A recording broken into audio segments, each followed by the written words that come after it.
going to... Sorry, my chair keeps bumping. Anyways, guys, please wait for a few minutes as we are getting ready. Feel free to share the stream around with your friends, and we'll be live as soon as possible.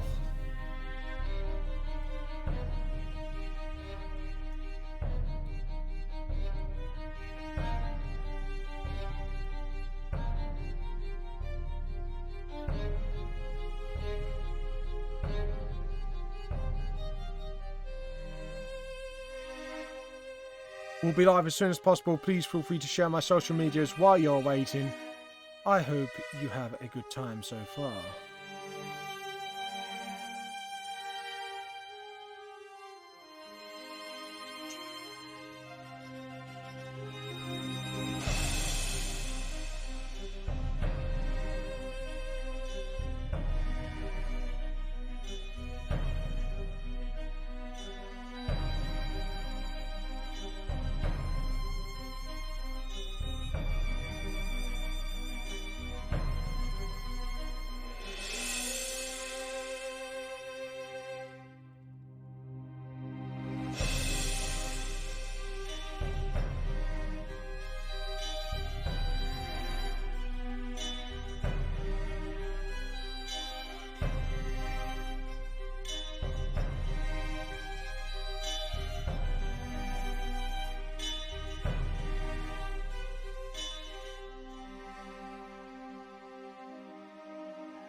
Feel free to wait for a little longer. I will be live very soon. If you want to catch up with everything I've done so far, I do have a YouTube channel and other social medias. If you want to check it out and be part of the T-Cult as well, I do have a Discord chat. All the links will be down below. So I hope to see you soon on the live stream. I will be putting the mic on after we become obviously full on live. Today's custom character week, so you get basically, I'm the puppet, you are the puppet master. The race has chosen, it has been lizard folk, since nobody chose, and I will be doing a villain type character. So tell me what kind of lizard you think I should be inspired by or anything. So have a think about that before we go live.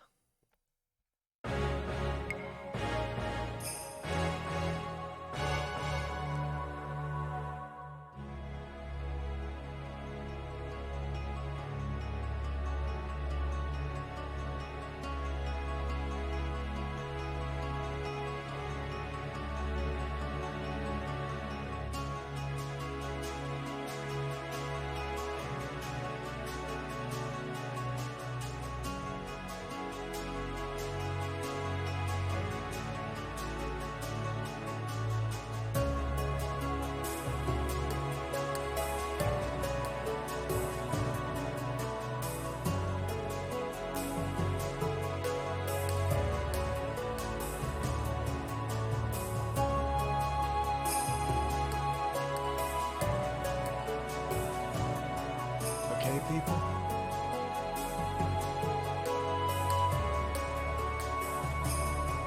Okay, people, we'll be playing the VTS theme tune now.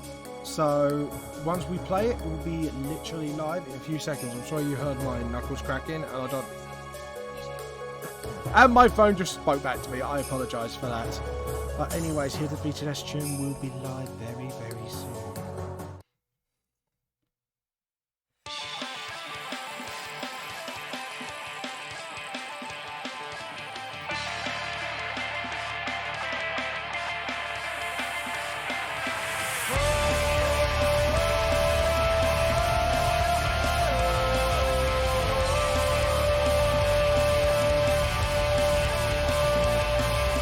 Used to be a happy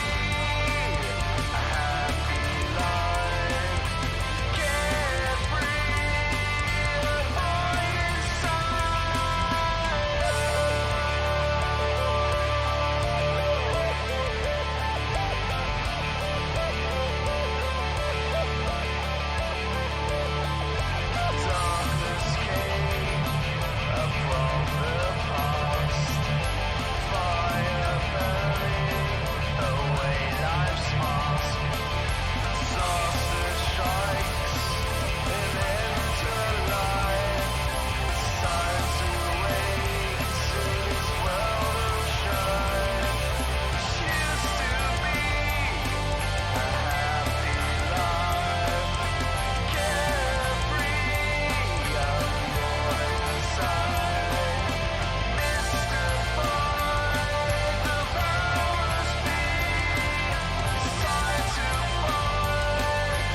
Hi everybody, this is James for Vamp the Lost Soul. How are you all doing today? I hope you are having a wonderful, wonderful day so far. Hello Papa Po, sorry, Popa 4. Sorry I didn't exactly get back to you earlier on because in the beginning I'm just setting up everything. So if you wondered why, that is the reason. Also, hello Leah. Leah, sorry, I keep mispronouncing things. I'm gonna really slap myself one day for that. I need like a slapping machine. Just so every time I get a name, I'll just get slapped so I can get psychologically conditioned to like say the correct name. Anyways, all jokes aside, hope you all having a wonderful day to start. So this week I'm doing custom character week where I am the puppet, you are all the puppet master, you get to say what the character looks like, and etc, etc, etc, all that fun stuff. So I've invited a few people for the building up towards the D&D live event. I'm hoping to maybe start next month sometime, but over this time when I'm live streaming, I'm hoping to talk to the players that are going to be coming in and see what they expect out of me, what they like to have in their game and stuff like that. So I want to be very laid back. I don't want to just go turn up or else, because I don't think that's a good way of doing things. So that's why with any campaign, I try to look at campaigns that are very easy to drop in and out of. So say like one player can't make it because they're ill, I can still run with 3 people and just lower the difficulty and all that fun stuff. I said I'm looking for 4 players because then if one dropped, I can still run with 3. Or if we got 5 at maximum, so sort of thing. So Lee, sorry, I didn't mean to convey it as, you know, we could do it now. It's just more of, I just want to talk to you guys and get to know you as players a little bit and try to jot down what you guys want or what builds you want to do and stuff like that for this campaign. But anyways, I hope that cleared up a few mishaps. Now, can you hear me, by the way? Is my mic? Yeah, my mic's up, running. Good. I wanted to make sure, because I was chatting, it was just like, there's no answers to it. Like, oops, did I mess up? But no. So today, patrons chose the race of lizard folk. So you guys get to choose what I'm inspired by. But I want to make like a villain. So that's the sort of thing I want to make. But I don't know what type of lizard I should be inspired by. So maybe you guys got a few ideas what sort of lizard I should be inspired by. We can go by that first. But yeah, no, that's fair. Yeah, so you know what I mean now. I didn't mean it as a, I have an idea, but love. I've dealt with players that was it Rathagori, the sci-fi one. Someone made a drug dealing orc and managed to get a space marine high, and I found it funny. So I'm one of those very laid back DMs. Like, as long as we're all having fun, that's more important. But yeah. Oh, you meant your lizard? Oh yeah, go ahead. One sec. Oh, sorry, you meant the lizard folk. Go ahead. You are the. I am the puppet. You are the puppet master. I cannot have control. So that's my rule. I can't have control unless there's no one watching. Obviously, then I had to like just get on with it. So what I do is just add in like sort of like basic features that I know I need. Right, let's do a human head so I can actually get like body shape and that as well. Obviously, he's not going to have a human head, but because this is going to be a modern day lizard folk, so obviously because it's from the VTLS universe, so we want to make sure like this lizard folk is modern day. So you can even decide what weapons it has. That's very sounds like Call of Duty. Sorry, I was listening to the song there. I was like, this is epic music, right? This is not Call of Duty music. Obviously, you got the eye here. Obviously, we've got to do all the thing. But yeah, slam the image, slam it on Discord or whatever. Just tell me when you've put it up. I'm going to put my water here, so. Have I put the cat's bowl out properly? No, I haven't. That doesn't have access. There we go. There we go.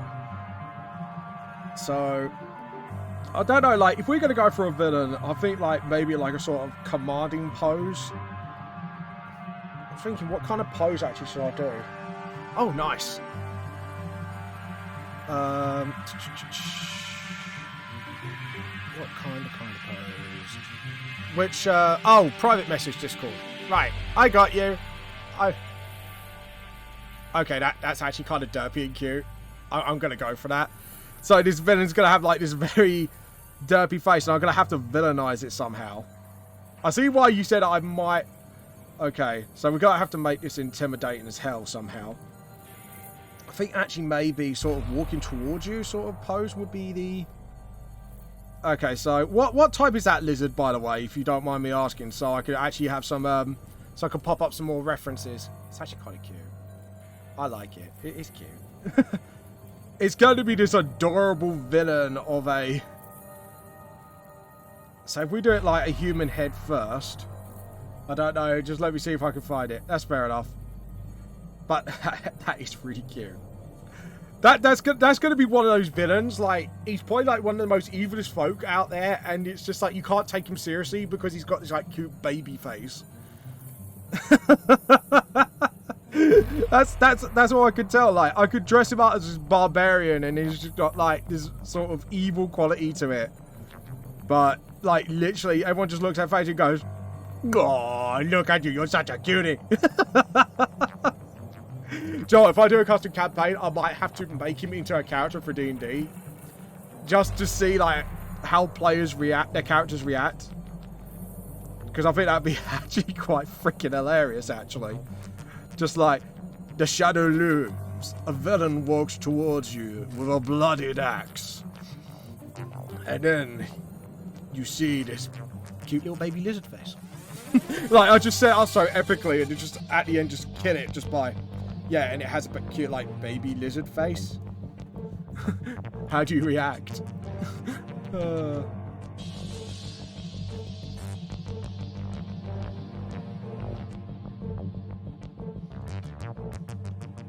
Right, so...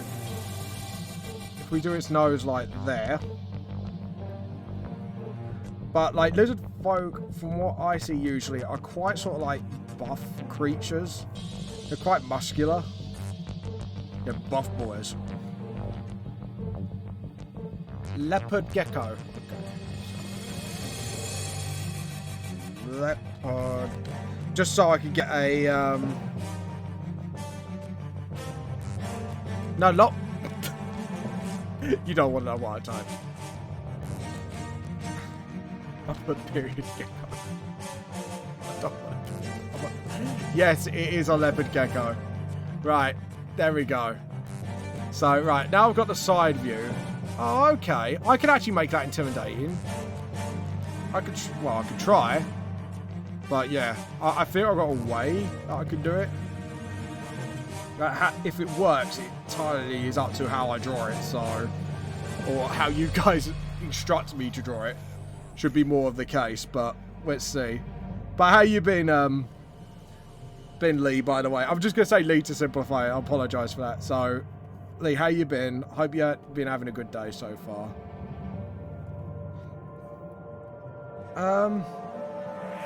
That is a bit too big, isn't it?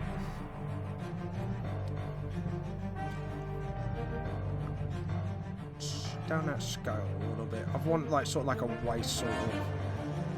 There we go. I'm alright, just woke up an hour ago. Oh, fair enough. Hope you had breakfast. Did you have your daily dose of holy brew of the tea cult's sacred brew? Which is tea, obviously. There we go. Now, lizard folk do have, like, backwards legs sort of thing. So, yeah, they do usually. So I've got to account for that as well when making it.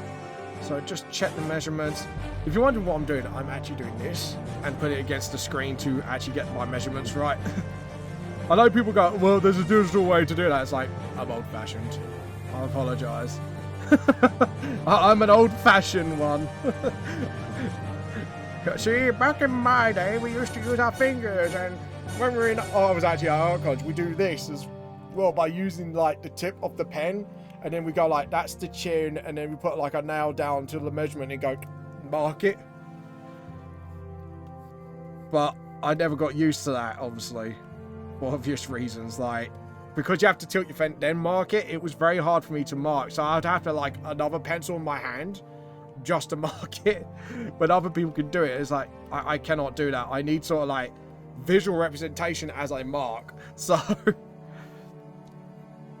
Right. Oh, by the way, is this going to be a male or female lizard folk? You guys decide. Obviously, like, you guys get to decide everything down to the minor details, so feel free to literally interject as I go and go, I want this lizard folk to have, like, I don't know, like, please don't do it, buddy ears. I would have to, but I'll be like, oh, I'll be like, being like a derailed DM, I'll just be like, oh, fucking hell. But, to be honest, it'd be hilarious at the same time, so I have mixed feelings on that. I think it'd be really hilarious. Yeah, and then there we go. I've got a feeling like, sort of like, well, I don't know, it might look like a warrior, but like I say, it's up to you guys. So I'm just like literally just getting basic features down, and yeah, that's not right, is it? I've just realised something. Yeah, I mismeasured. Thought so. And then we do like a 3-finger thing. And then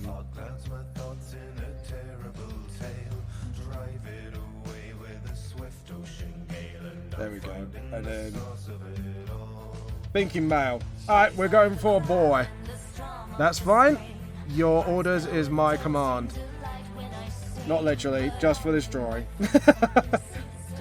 like I've got to be DM, so I can't really go, yes, I pulled his super powerful BS spells, and I'll be like, what? Just see the look on my face, just like, wait, what? But yeah, no, I don't know, I might do it. But yeah, feel free to jump on the mic, by the way, love. I don't mind. I've put myself on general for that reason, so make it easy.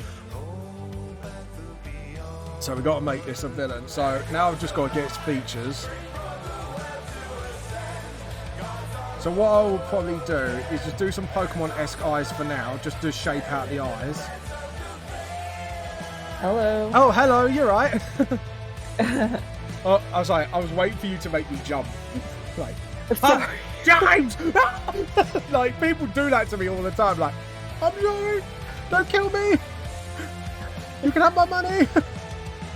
But anyways, I'm like very jumpy myself. Like sometimes when I'm talking to somebody and they go AFK for a second, once they come back and I hear them, I just jump. Yeah, well, especially when they just randomly start talking about something and loudly. That seems to scare the shit out of me the most. Yeah. Right, I'm trying to do its features, so we're gonna make this a male, yeah? Yeah, I think so. Right, we need to do the flat top of the head. Just try to get its features right. I still had that picture from the lizard folk that I drew for Shinny, so I was like, I have a lizard for you. Yeah, make this cute. Cute but villainy. So, okay, let's go with this. Though, I think I need to put him in a campaign now. Just like, this evil villain approaches and he has a very cute lizard face. Hell yeah. Just like, yeah, little tongue out like that. But how are you anyways? Oh, good. I just had some coffee. You had heresy. Please don't, like, banish me. Oh, we don't banish people here. Says ordered in an orbital bombardment spaceship. Oh no. Like, we did 40k style, like, oh, did you see the little teapot space marine armor I showed up? No. If you go on Discord, there's a T-Cult chat, and obviously Warhammer has like a spreadsheet where you can colour scheme the space marines. I made it T-Cult themed. Oh god. It's like, this is our holy armor now. This is what we do battle in when we go and steal tea. But instead of like having bolt guns and that, we just have like guns that shoot teacups at people. And the flames shoot like hot boiling sort of tea. Oh no. Tea for the tea. Anyways. But So have you got? You said you got a rough idea for a character that you want to do for this one? Did you? Oh, I mean, no, I just that it was mostly about the. I mean, I have a lot of character concepts. Like, I'm usually the person who just like waits what the others are gonna do. Ah, fair enough. That's fair. I thought if I get to chat to you and then know you as players, then I can kind of try to adjust my DMing to you guys. So, because the raw fun is always key for me. Yeah. So, obviously, have you played this campaign before, the beginner one? I have run it for a few sessions. Ah, so you know exactly what to expect then. Yeah, I mean, not too much. Like, we stopped like a few sessions in because we had like some drama going on with a problem player. Oh god, that's never good. Yeah, it's like that campaign just sort of like went up in flames. It just burned into a beautiful mess, but it wasn't that beautiful to begin with. I mean, you've probably read through it, right? What, the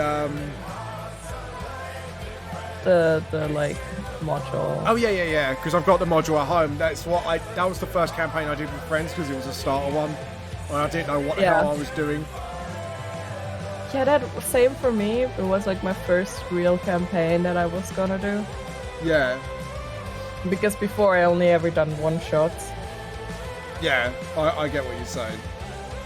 And I actually learned that I really don't enjoy modules so much because they make me lazy as fuck, but... Yeah, I kind of feel you. It's why I try to customize the campaign, because I have to admit, the first time I ran it, I customized it so heavily that the end boss wasn't the black spider anymore. It was like literally... Yeah, so we had this player who played this really loud, obnoxious bard. Oh god. And I'm very laid back, so I'm like usually just allow everything and I'll write it into the campaign somehow. Yeah. Like in my Theros game, not a oh no, we have a new player, but before that we had like only one player that was raised that's actually mentioned in the Theros book. Yeah. Like we had a UNT, a Furbolg. Oh, like it's like cow race, isn't it? If I remember the rap, they could go visible, apparently. Yeah, but like they aren't really cow people, to be fair. That's how I remember them. I know they're not really. Okay. So here's the thing. It's like that stems from like a description in Critical Role, and it sort of took off. Yeah. But actually, they're like Fey Touch Giantkin or something. So they're like Fey giants. Yeah. But all of a sudden, everybody's like, "Oh, they are cow people." I have to admit, that's because of the bloody joke rap. You want to be like a chill-ass cow, have a druidic vow. They can turn invisible, which is a big concern. Ganassi, elemental genie bastard. Sorry, I've really memorized that.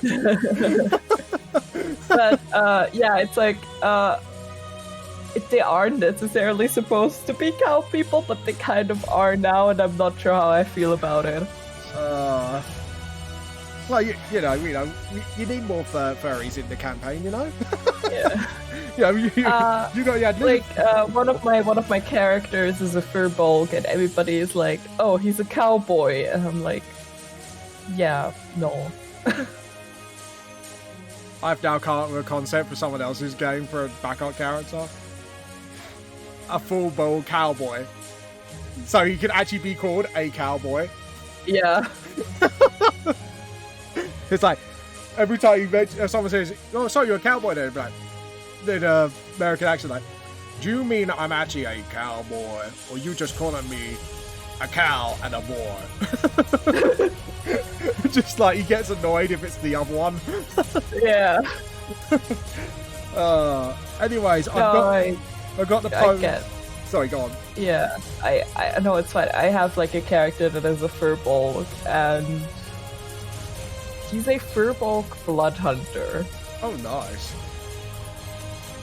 and it's really like everybody's just sort of like calling him edgy cowboy, and I'm just like, I hate all of you. Edgy cowboy. Oh god. Oh god, that's funny. We also like Yeah. the campaign I'm running, the Theros campaign. We have like the best party dynamic, by which I mean they want to use the wizard as shark bait. Oh no, kraken bait. My bad. Lovely. The UNT is threatening to put a leash on the Furbolg, and the Furbolg is threatening the UNT to make him into a purse. Oh god. So there's a lovely dynamic going on there. Oh yeah. Everyone those people are supposed to uncover a big mystery and save Theros together. But they're just like threatening each other like literally half the time. Like the wizard isn't in the, like with the party a lot because like he's busy with exams. All right. And the wizard, like, they're playing a old elven woman named Sybil. God. Oh dear. And she's an oracle, and she's kind of a bitch. I thought you were going to like she's like one of those like really crazy old ladies that somehow makes sense. Oh, she's like they went to the Iron Games in Akros because one of the players was like all about like hating Mogus and like pretending to be Mogus, and then they left the campaign anyway. Oh god. So they went there, and magic wasn't allowed at the games, and so the wizard was just like going full Karen, like, I want to talk to your manager. So someone actually made a Karen in the game. Oh god. Please, is this wizard a female by any chance? Yes. So I can imagine, can I please talk to your manager because I'm not allowed to use full magic, which I think I'm totally entitled to. No, I mean, it's more like old woman, like really old. Oh god. Back in my day, we were allowed to use magic everywhere. Sort of thing. But she also, like, there was this one time where they interrogated a centaur that they, like, just defeated that attacked them. Yeah. And it's partly my fault, but it says a lot about the player when she asked, can I do something with Shocking Grasp? And I was like, I mean, I guess you could use Shocking Grasp to torture somebody. And it's just like, that's not what I was gonna ask, but that's what I'm gonna do now. So you just gave her a very bad idea and actually went through with it. Yeah. That reminds me of we got in our campaign, we got a player who plays a tiefling wizard. We got 2 tiefling wizards in this party, myself and the other one. And she's got this spell called Phantasmal Killer. I think you might know what it is. Yeah. It's an illusion spell, but it does damage over time, so you can actually kill someone with it. Yeah. I love it. Essentially, we were trying to torture him to get information, but without actually hurting them. She ended up killing that person, though, because the illusion was that Mummy didn't love him. Oh no! And then it was like, literally his whole thing played out. It was just like, if only all the other characters were in that room with her right now, they would just go, that person has severe mummy issues. And he just turned into this like yolk. It's like, and you eggerized him. I play a bard, and like she doesn't know who her father is. She's a half-elf bard, and she like basically like she was like the result of like some noble's like daughter like having a thing with this traveling bard or whatever. There's always a bard's fault, isn't it, when it comes to this? And because I thought it would make sense, because that would give her sort of like the freedom and wealth to be able to be the way she is, and a reason to be the way she is, because she's this very like sheltered shy rider. Okay. But I remember we were like, so there was this tree guy, Yeah. this like train or something, and there was this druid that was sort of like adopted by this tree. By this And tree? Well, an ent, I'm guessing, sort of thing. yeah, and like basically this tree was like her dad, and then my bard was just like, so I heard about this thing called dad jokes. Oh god. Yeah. You see, I don't have a dad. I don't know who he is. So do you know one of those dad jokes? God. So I got this like tree to make a bunch of dad jokes. And how bad was this tree? Like at dad jokes? I can imagine like everyone just rolling their eyes every time, like, oh god, here we go again. I mean, it was dad jokes. So. But it depends the caliber of the dad joke, if you get what I mean. Was it like so bad everyone rolled their eyes, or they just went, oh, actually that's kind of funny? It was actually kind of funny. So yeah, he was good dad jokes, basically. Yeah, he was good at dad jokes. This tree was a good dad. He was a good dad joker. Oh god. I have to admit. But yeah, I'm actually really excited for this campaign because I'm really excited what you guys are going to pop out. If you get what I mean. Yeah. Because I think one's completely new to the campaign. One has played tabletop before with Wrath and Glory, but hasn't played specifically D&D. You got you as the veteran, and then hopefully, for the person you told me about, is he new or is he going to be like another veteran? He's new-ish. Also, I've been only playing for like a year at this point. I just play an ungodly amount of D&D. Exactly. That's what makes you a veteran. And he's part of my campaign. We've played together. Like we played before. Like he was also in my campaign that went up in flames. Oh god, yeah. Is that the dragon sun thing? No. No, it's the other one. All right, cool. So like the one that like I tried to DM, and then we had this bard who was, by the way, he had this background from the Ravnica thing with like this murder circus. All right. And I remember he jokingly said once that he was like a murder clown, and everybody was like, "Oh, that's a funny joke." Oh god. So he basically became it. And that's just like, no, he quite literally was a murder clown. He also like immediately tried to fuck Sildar the moment they got back into town. Oh god. The guy was still at 1 HP. It's like, you really want to try that? Or are you just looking for like a death sentence, basically? Oh. Leopard geckos have really weird tails. Okay, I've got to redraw that tail. Really? Yeah, there's sort of like, he gets like little thin here, and then he gets like really fat and bulky, and then it kind of thins out the end. So I'm just looking up Google pictures of it. Like, yeah, they've got That's like, interesting. yeah. I'll tell you what their tails remind me of. Have you play Monster Hunter? That's really weird.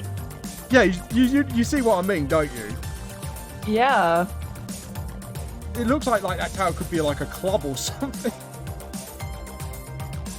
I'll tell you what it reminds me of. That what's that creature called from Monster Hunter? It's the one with the derpy face, but it has like a big like tail that spits out poison. I'm not sure if you played Monster Hunter. I have a little, but I don't really like. It's just not really my kind of game, I think. Nah, fair enough. No, I'm just trying to describe like what it looks like to me. I just sort of get bored of hunting the same thing over and over again to then hunt the next thing over and over again. I'm yeah. See, I just move on to the next monster. And then I realised, also oh shit, I remember, gotta like, grind.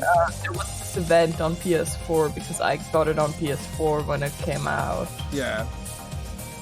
and you could get Aloy's outfit. Oh, what, from Horizon? Yeah, Such a good game. But yeah, go on. to finish that. And I wanted this outfit, but it was the last day of the event. So I spent all day killing the same thing over and over and over again that I wasn't even able to kill properly yet. Oh. Like, I died so many times.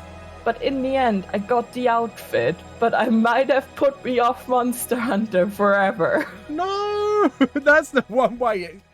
This is why I have to admit I hate short-time events. And I'll wait for it to actually go on, like, sort of like an on-market thing in the game, if you get what I mean. Yeah. So, But I was like, I want this outfit, and it's only one day left because I didn't like realize before, yeah, and it was bad. yeah.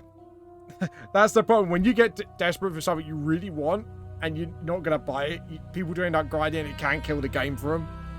Because you're doing the same thing, like, over and over. Yeah. It's like, I'd never do the last main story boss. You know, that big Ragnarok thing. Because it's like, to get that armor, I'm going to have to do that over and over again. I'm like, fuck that shit. I'll just get it at my own time. Okay, so what kind of weapons do you want this lizard folk to have? I don't know. I mean, It's modern day, so guns, axes, electric pole things. Oh god, that sounds sadistic, but anyways. I don't know. Okay, we could just get to its features. So it won't have any sort of...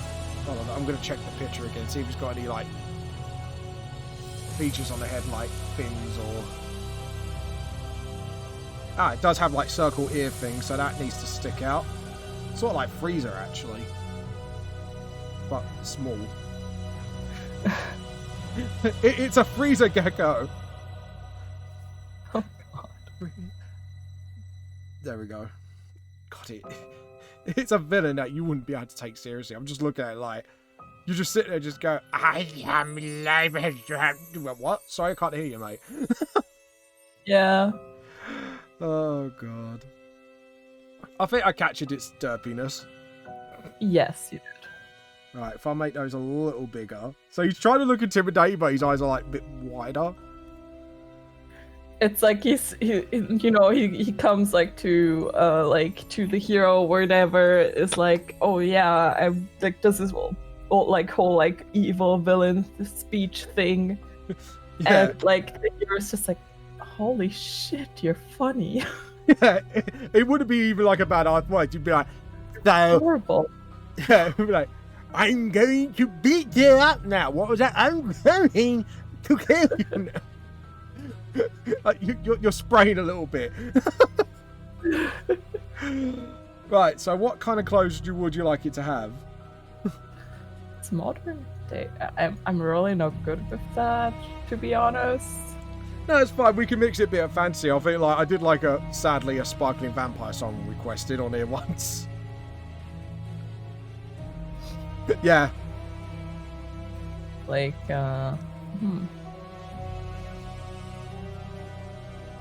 Just. I feel like, isn't there somebody else there who would like to make some suggestions, please? Everyone else, join in! I won't buy much. I'll just steal your tea. Just awkwardly looks. Hold on, I'm gonna create another layer. I'm gonna see what it looks like if I did something like this. That's fair. I have so many layers whenever I try to design something. Yeah, exactly. It's just like, I just want to try something, see what people might like. I'll just be like, Sally, would you like this? Would you like that? Because we can try and go something a little primal like that, like a sort of feathered cloak. See, I've always done a lot of army gear lately. What would be scary and villainy looking? Maybe some type of trench coat? Probably. Something like that. Like, I want to give him, like... I'm guessing in your mind, he has this, like, sort of, like, most villainous outfit you can have. Yeah, like, he's trying so hard. To be an edgelord. But he just can't quite get there. Because of that face. It's like, mate, I'm trying to... Something like that, maybe? Give him belts galore?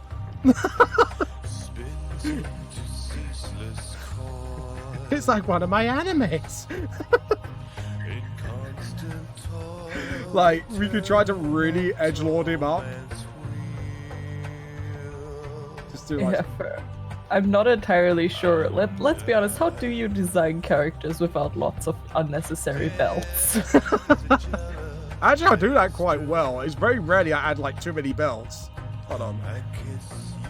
If I get my main characters up from my actual book, hold on.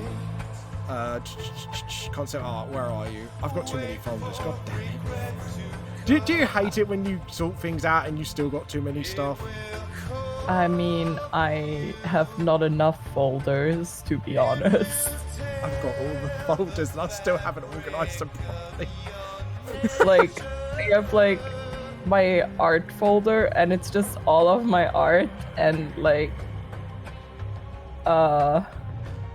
I have one for Shinny now, but other than that, yeah, it's all in the same folder.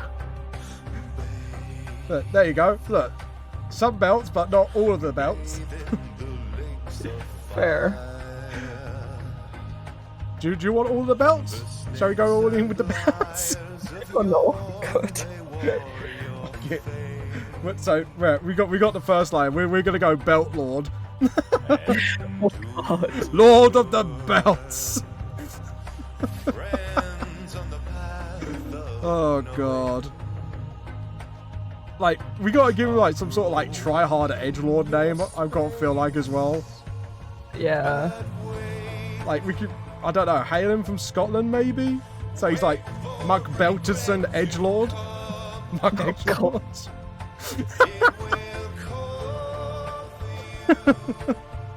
It's like, that's not his real name. He's probably got like a really cutesy name, like, I don't know, like Fluffles or something. Hell yeah. It's just like, that's his secret weakness, is when you find out his name. Oh my god, yes. It's like, no, I'm not Fluffles. He just had some like severe like issues. Oh. There we go. So we've got belts round here. We've got belts round his There wrist. was this one time we scared an orc into submission and named it Fluffy. Oh god. There we go. Do you think that's enough belts? Do we need more belts? That seems like a sufficient amount of unnecessary belts. You can tell they're the main villain or antagonist in anime. Count the belts.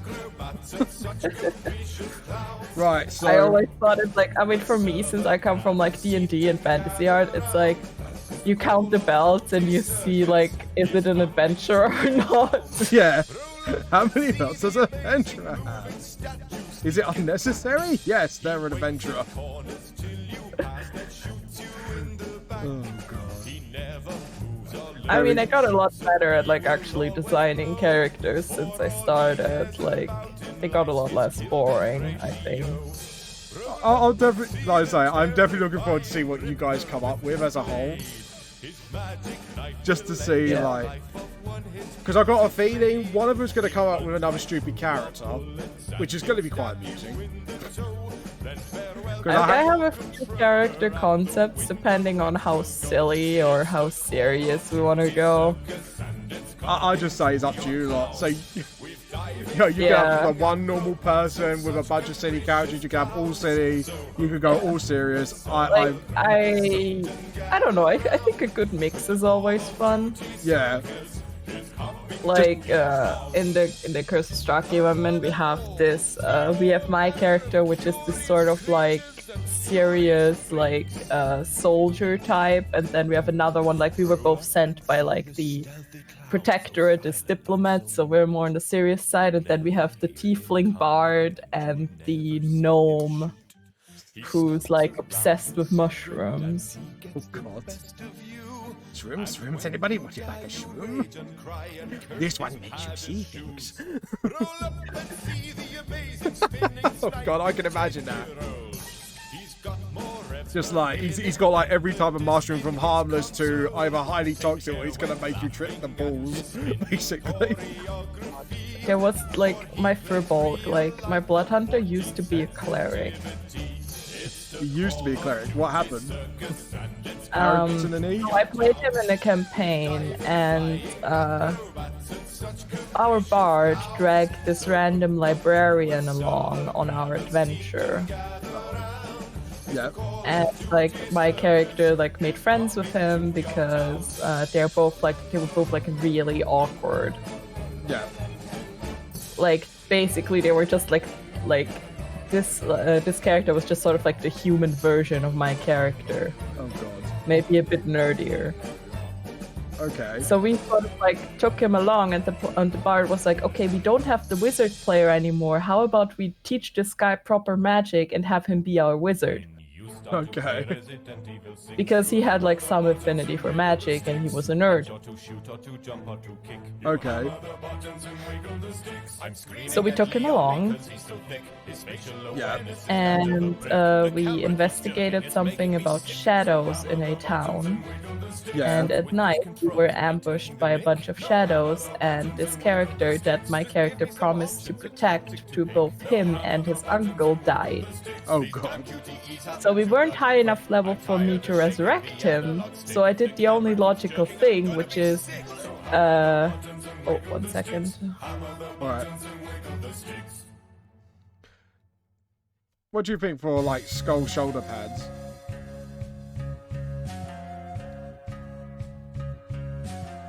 Hold on. Hell yeah. Hell yes. Make him just so edgy. Like he tries so hard. I can imagine as well, he's got like a little boombox on the side of him. And he plays Linkin Park in the end. Oh no, yes. I tried so hard, but in the end, it doesn't even matter. And like at night he cries to that song because he knows he just tries too hard. Oh no. Somebody give this guy a hug. Yeah, I think he just needs a hug. I feel like all this guy actually wants is a hug. Hug, and someone tell him like, you can be a real villain one day. You can be. Oh god. But yeah, so my cleric did he was very sheltered. Yeah. So he did the only logical thing and was like taking him and was like looking for a temple or somebody who might be able to resurrect him. Yeah. So he went downstairs and the like innkeeper was like, oh, I know somebody. Yeah. And like he was like, oh, you know, like a temple or something. He's like, yeah, I know somebody who can help. And then he led us to a tiny hut at the edge of the town. Right. This is sounding a bit more dodgy, but go on. So he's sheltered, but he's not stupid. Yeah. But if you get killed by a shadow, you turn into a shadow, and he was starting to turn. Uh-oh.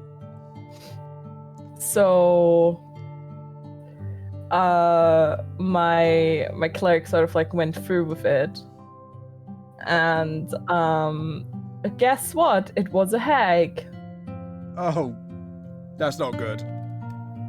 So my cleric ended up making a deal with this hag. Is that how he lost his powers, I'm assuming?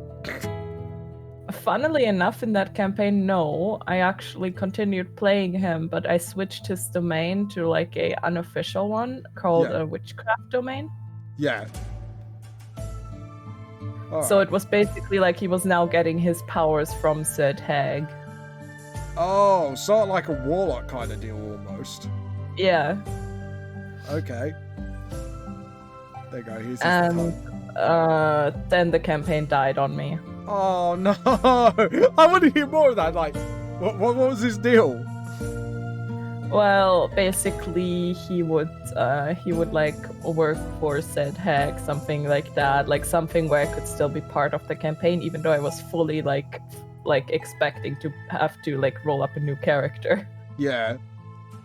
But I think the DM, like, there was this thing in Critical Role where there was something with a hag and a cupcake or something. Oh, I think I saw an animatic for that, but Yeah, but like the DM loved Critical Role, so he made this whole thing where like the soul of the hag and my cleric were connected now, and he was just so fucking pure that this hag started to feel things.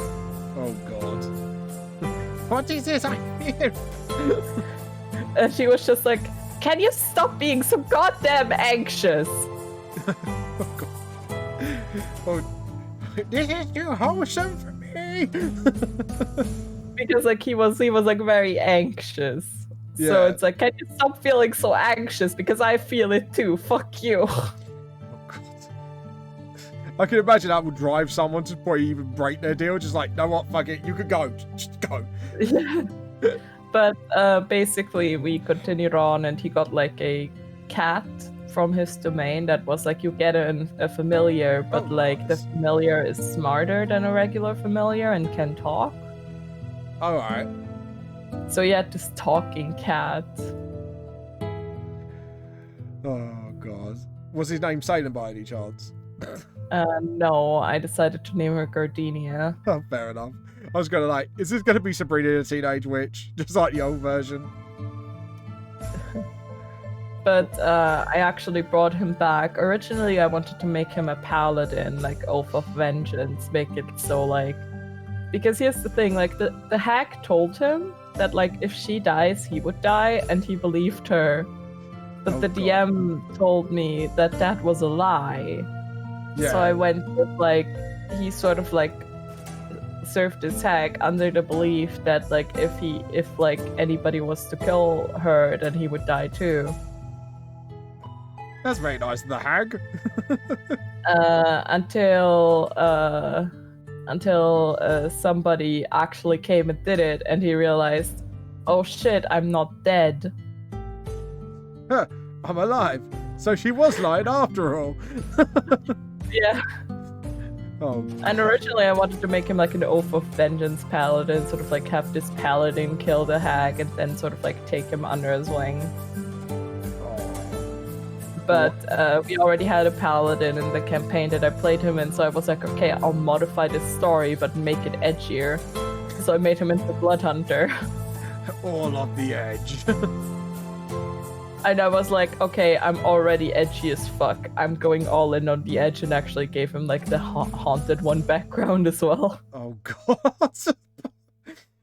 Just put all of the edge in, basically. Yeah. There you go. Look, I've given him a fluffy cake. He has been through shit, okay?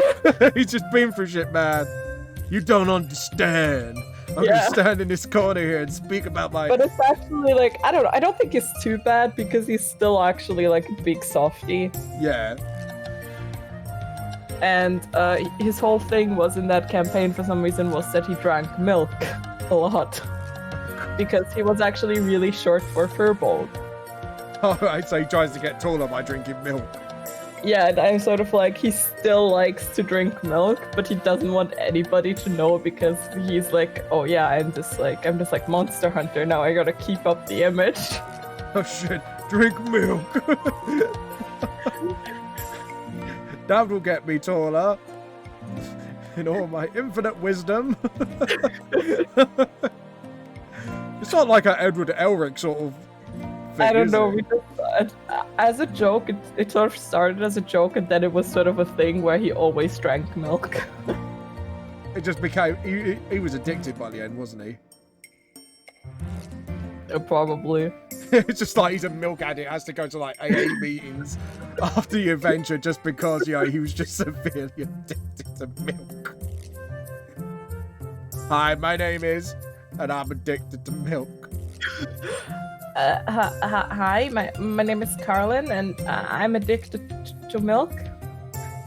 How did this addiction started, poor lass? Look, Double D! Oh! More followers and subscribers for the Thank you takeover. for the follow! Look out, Discord, Double D! Thank you, Danny the Comsy. Thank you for the follow. I'm glad you joined this session. But yeah, go on. So how did you get addicted to milk, poor darling? Well, so somebody told me that like maybe I would grow when I drink lots of milk, and then I found that it was actually pretty good, so I just kept drinking milk. And I didn't get no taller, just like crying as well. And I didn't get any taller. Why did Yeah, you? he's actually like he's unusually short for Furbolg. Like he's only like 6'8". Yeah. And everyone's just like, why are you crying? You're like 6 foot. Yeah. Just like everyone just giving him like the what the fuck face, basically. Oh god. Yeah, like his whole thing was like that whenever people were like, oh my god, you're really tall and like you're really strong, he was just like, I'm actually like one of the weaker ones and I'm actually like really short. Aww. And he was also like, because Furbolgs do live pretty long, so he was like 80 years old. Yeah. Jesus. Oh god. It's too bad that campaign ended, because to be honest, that was the I'll just be like, yeah, he was going to a lot of AA meetings because he was actually addicted to milk. And I'd just get you roll like a D100 to see how many years it would take him to get off milk.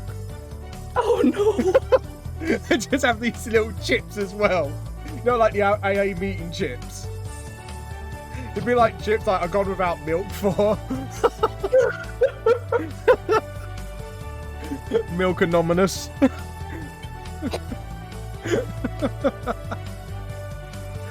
Oh god. Sorry. It's just like I could just see that coming from a mile, if you get what I mean. Yeah.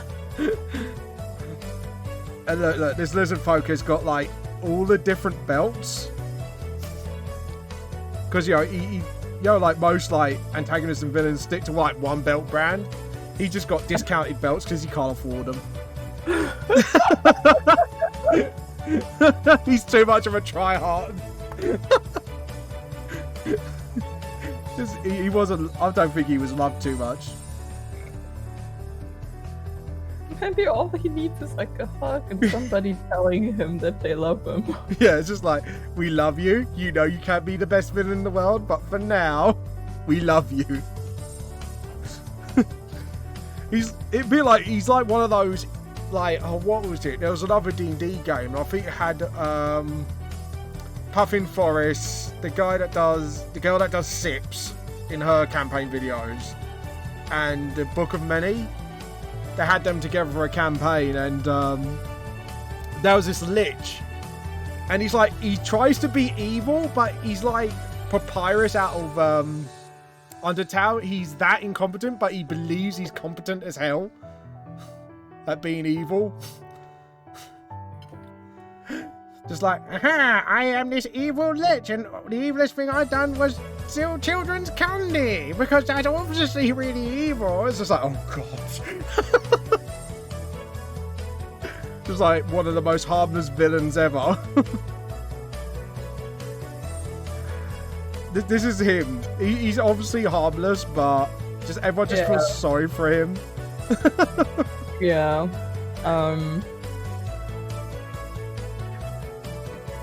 There you go. Another discounted belt. Yeah.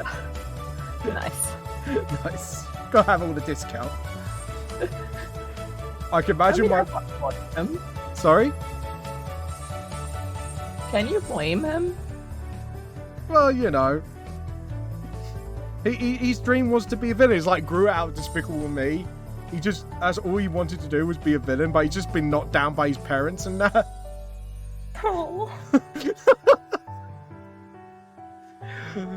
Feel free to steal this character for D&D. Just like, oh. You were actually supposed to talk about concepts for D&D. I mean, I said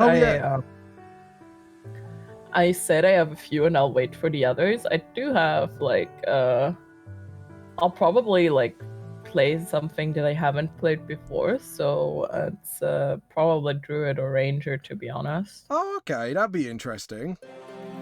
And what kind of druid would you play as?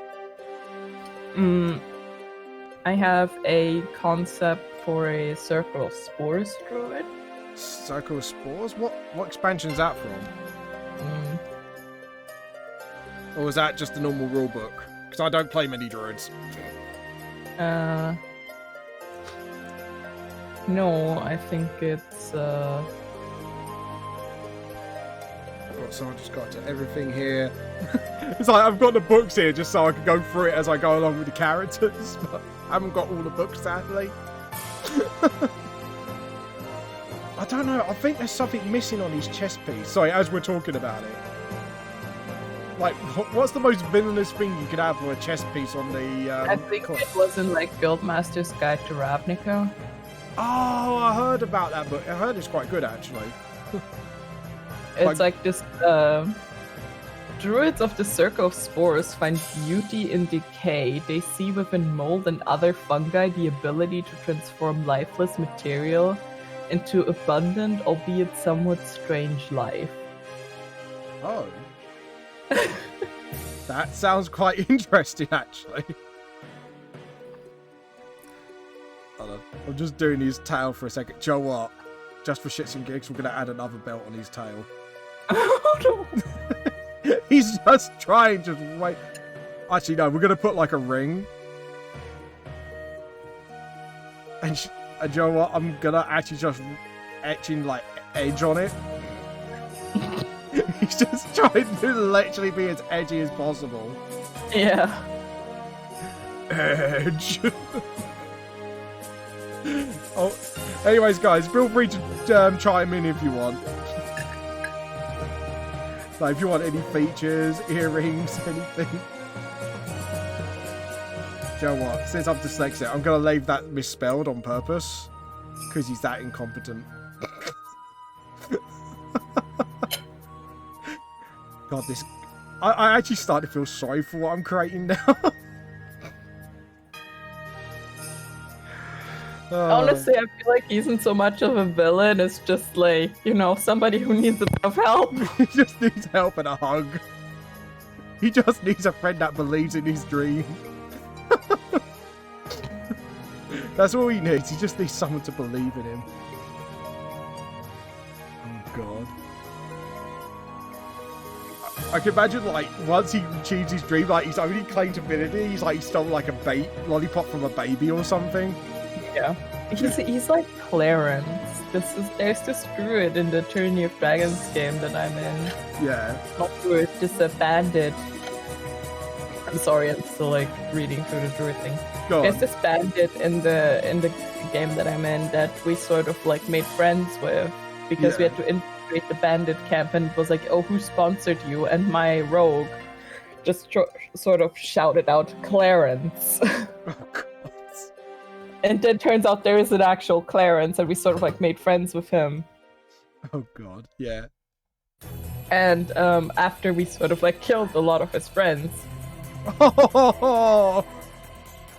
we told him to like wait for us, and we sort of like took him with us and actually got him like a was like, oh yeah, like he wanted to be a tailor, but his mother didn't believe in him. Oh, God. So we took him into town and got him an apprenticeship as a tailor. Oh, see, some people just need a hug. And just tell someone they believe in them. Yeah. I believe in you. You give me the best villain around. I also had a idea for a circle of dreams druid, I think it was. All right. a Satyr Circle of Dreams druid. Okay. Just because I wanted to draw a pretty satyr with butterflies flying around her. Oh, that actually sounds quite cool. So, what alignments are you looking at for this campaign? Like, sort of like good, neutral? I mean, I'm usually around good and neutral. Yeah. Fair enough. What weapon would you like this lizard folk to have? He's just got this edgy stuff and he's just got that. It's just that. I'm so sorry. An axe sounds quite tempting. Sorry? An axe, maybe? There's a couple of axes. Yeah. Alright, well. Or like, either just like dual wield axes or swords. Oh, an axe and a sword. That'd be kind of cool. Oh, yeah. There we go. So we've got like the head of the axe there. There we go. And then we can get a blade sort of here. What kind of blade should we have? Sorry. I'm not good with weapons, I'm sorry. Just do a generic edgy sword, I think. Yeah. Just like he's just so basic to the core. But like I have a bunch of characters that I have somewhat ready. I have one more, like a more funny one as well, which would be if you allow a nerfed Arcana. Alright. Would be a Kobold Drake Warden. So, Cobalt. Is that... No, that's not the little dragon people, is it? Cobalts are like... Kobolds are the little dragon.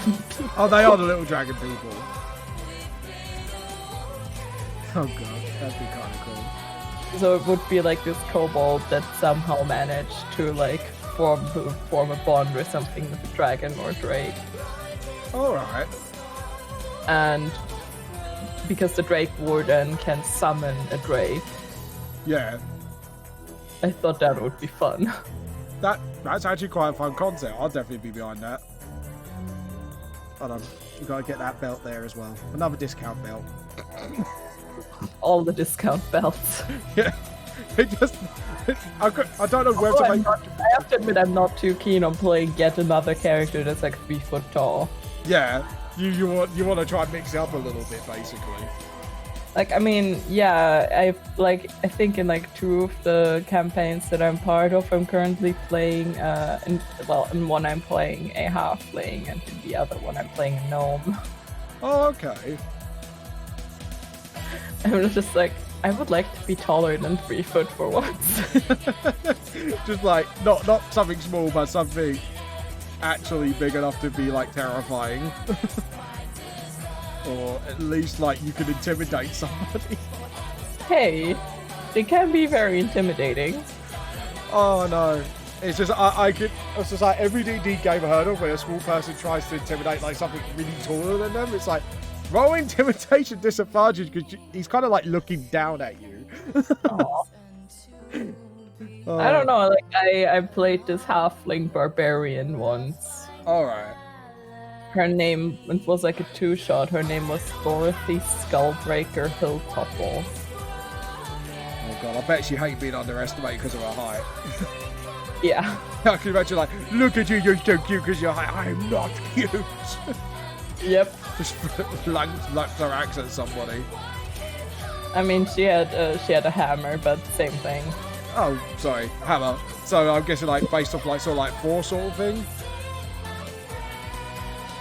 Because when I'm thinking hammer, I'm thinking like swinging it, throwing it at somebody. Yeah. I'm guessing, or does she just like whack a person? I don't know. She does. Don't know yet. I never really like thought about that too much, and it's been a while. Fair enough. There we go. We're gonna just put the basic. She will destroy your shin, though. Yeah, don't underestimate her, or she'll wreck your shit. Why? Just because you underestimate her because of her height, you know? Little ones can be scary too. I'll tell you what class I would like to play one day, actually, funnily enough. Artificer. I heard they're quite fun to play as. Oh yeah, I haven't got like my gnome is one. All right. We will be playing that campaign again in a few weeks. Currently, I am DMing on Sunday. Oh, nice. Are you doing it online or you just? Yeah, we're doing it online. I only play online because I don't have any friends that live in the same country. Oh no! Yeah. This lizard folk can be your friend then. How's that? We'll send him to Okay. you. He can be your friend. Yeah, I'll take him. He deserves a hug. He just needs a hug. Just needs a friend to believe in his villainy. I'm gonna steal those puppies. Look, we're going to adopt some puppies. It's not stealing. I can imagine as you pay for the puppy, he just runs out. It's like, I stole this. Yeah. It's like, God damn it. But to be fair, I mean, if he wants a puppy, he might have to steal it. Like, I'm more of a cat person. He can go steal a Maine Coon with me, by which I mean I'm gonna, Just steals all the cute things because, like, he's just like he's trying to be a villain, but deep down he just likes like little cute animals. Yeah. It's just like, I steal them from my evil plan. And what is this evil plan? I will evilly cuddle them to make them evil. And they will be only loyal to me. And would they be used for, I don't know, cuddles and sleeps. God. I can't believe we're just giving them a full-blown personality to go with it. I mean, isn't that how it goes? Yeah, sometimes, like, we do a lot of people... Like, the friend that I was like, we could ask to join because we wanted to join a game together for a while, and he's gonna be mad at me because I said I wouldn't join any more games. Oh dear.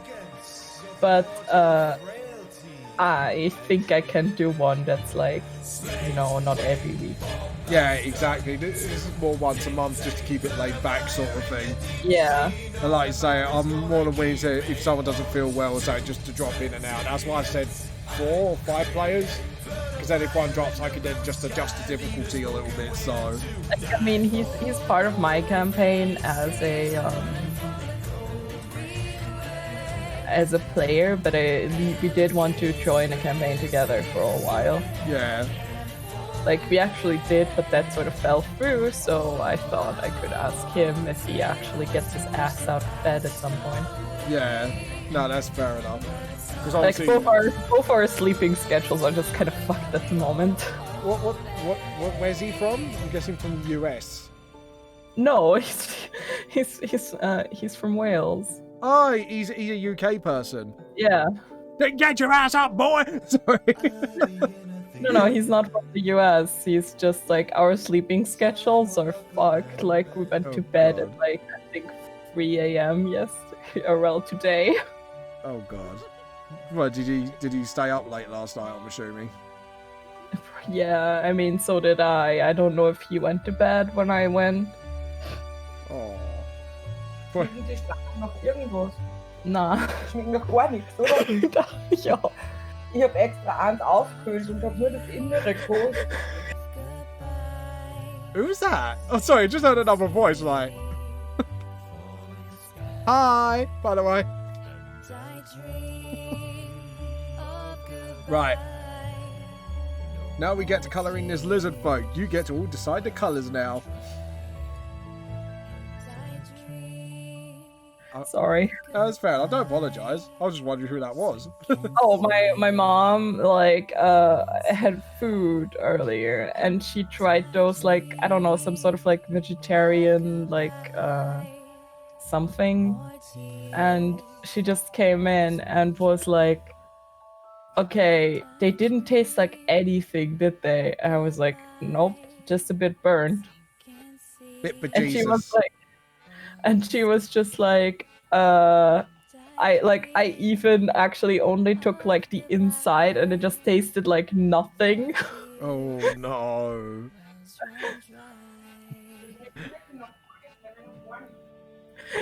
We love your cooking. Well, I mean, she sort of like bought them as sort of like an experiment. Ah, fair enough. Like, we also had some sort of like vegetarian, I don't know, sausages or whatever, like Yeah. a few days. Na, die komischen vom letzten Mal. And Oh. my mom was like, "Oh, this isn't sausages." And I was like, I know, the one from last time. Oh. Yeah. Hold on. There we go. So I'm just putting some cracks in the skull. Oh shit, I've got the wrong layer. Whoops. I herpederped. Alright. My mom is still complaining I'm sorry. about the food. Oh no. You'll get it next time. There we go. We're gonna make the skulls crack as well, I think. Yeah. Because you know, he's just trying too hard. So, colouring. What colour would you like this lizard folk skin to be? Exactly like on the picture, or? We could just straight up make him into like a leopard gecko. Sorry? Could just straight up make him into a leopard gecko, to be honest. Alright. Also, did you see that slightly cursed image I sent you? Yeah, I did. Just stick a leopard's head on him, that was it. Yeah.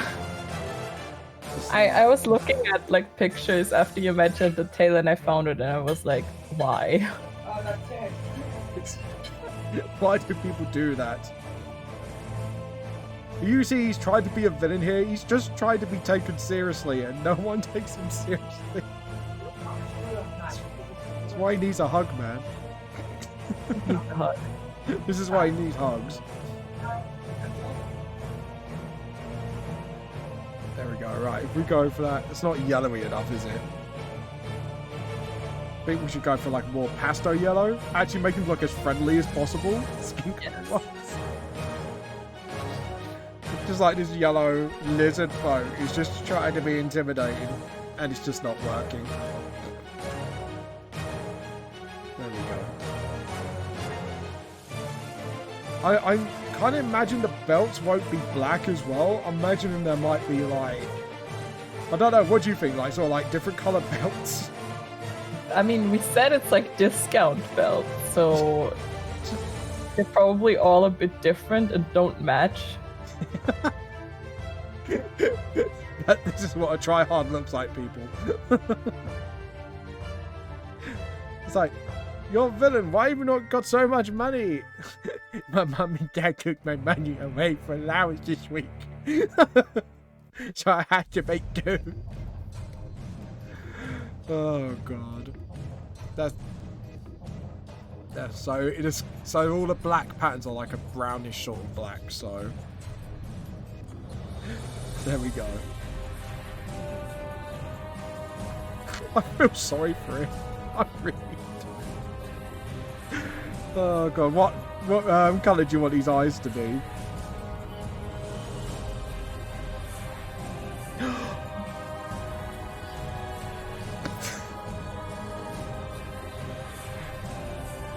But oh, Lee, have a look at his face. Oh. He's got a happy face pattern on his forehead. Oh god. I mean, what can be worse, right? If you look really closely at his head, he's actually got a happy face.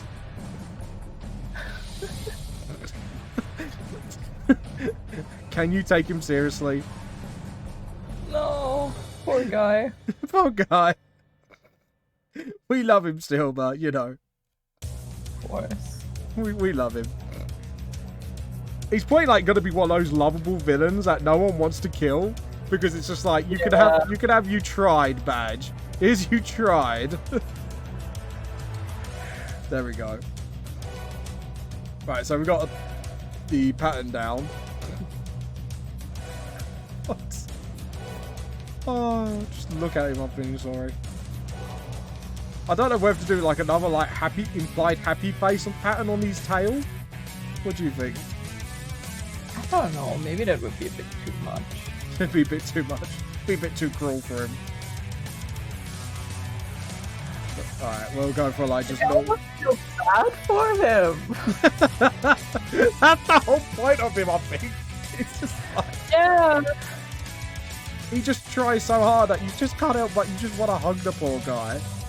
Maybe that's sort of like his thing. Like he's just sort of like he's like so bad at it that you just want to hand him like world domination because you feel bad. If we had a cartoon series based there, I think that's how it would end. Just like, so just go, just conquer the world, man. I just feel so bad for you. Yeah. I just like, here you go. And I imagine it would be like he would be sort of like the overlord, Yeah. but everybody would just do business as usual and just sort of ignore him and let him do his thing. And like all the stuff he thinks is evil, that rules he puts in, it actually makes lives better. Yeah, just like, I know what would be evil. How about healthcare? Yeah. So I can be the only villain around. Just like, does everyone just goes right? Just go with it. He's actually doing good. just let him do his thing. Oh god. So what's the underbelly like? It's like a sort of beige pale colour, isn't it? Yeah, it's like a pinky, really pale pink. It's not like that, but whiter. There we go. So I need the spray can for this. And just sort of... God. I'm sorry I made you so soft looking. I know you wanted to be edgy and evil, but you're not. I'm sorry. And then we get the spray can for his hand. So I'm guessing you're thinking, like you said, along the lines of a tall druid sort of character. So you're not Probably going not necessarily tall, just taller than 3 foot. just taller than 3 foot, maybe average size. We won't push it. Yeah. Oh god. So what kind of background or story are you thinking? Like, sort of why you got to go to these find the minds of, I cannot pronounce that word. Pandera. I'm gonna say Pandera. Pandera. Yes, I can't pronounce things. Okay. Hey, it's fine. Why do you have to come up with difficult fantasy names? Oh god. What colour should his fur should be? Sorry. Good question. Like, we could go for a typical fur colour, like this, Probably, yeah. or we could go for I was gonna say pink, but that'd be too evil. Yeah. Maybe a bit darker, but I think just brown, because I think we're just gonna have some of the belts are gonna be black, right? Yeah, some of the belts are gonna be black. Some. Like I say, you like you say, all of you that are watching as well, please pitch in. You are in control of this as well. I just look at his face, and now because of his colours, I'm just a bit like, mate, you're trying way too hard.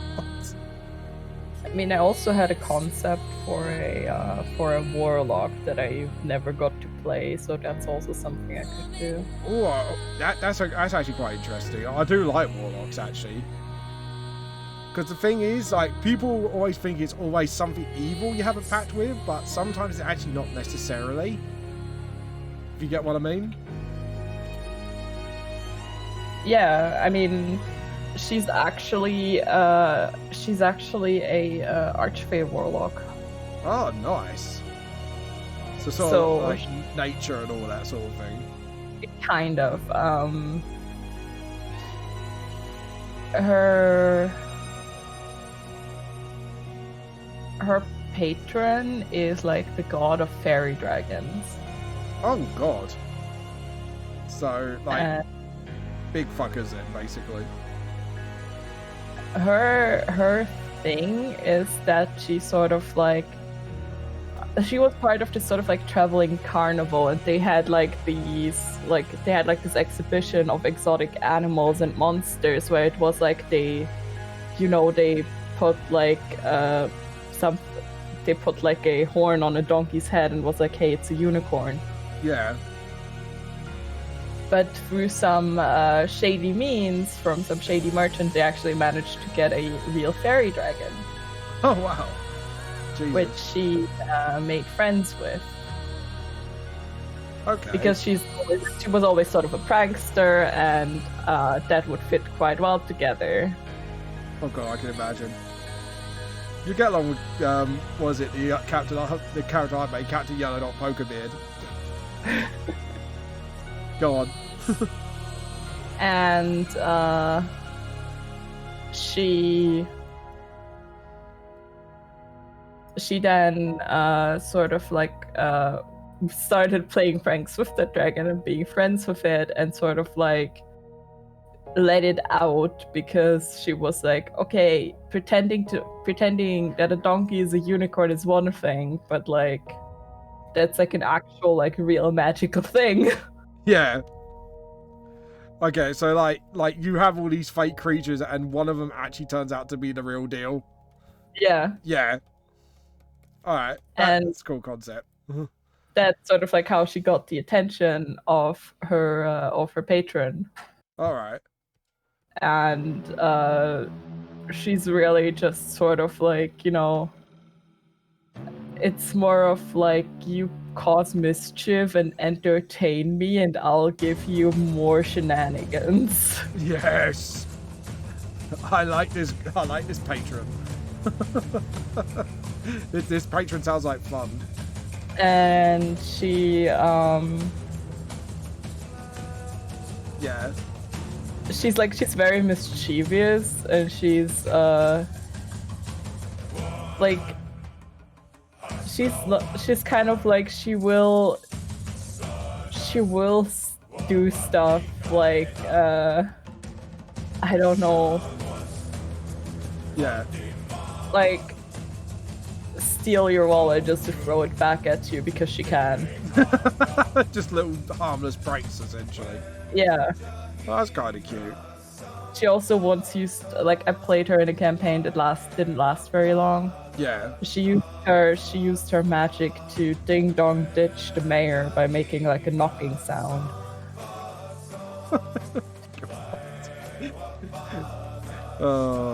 I can imagine like people just going, for fuck's sake, why are you doing this? There we Because go. it's fun. Yeah, because it's fun. do you not want to do it too? And at level 3, I would go Pact of the Chain Warlock, and she would get a Pseudo Dragon Familiar. Oh, I've always wanted as a player to get one of them. And they're great. And her Familiar is named Skip. That's cute. And in the campaign, like, I changed her background, but like originally she was an urchin, so she had a mouse named Nibbles too.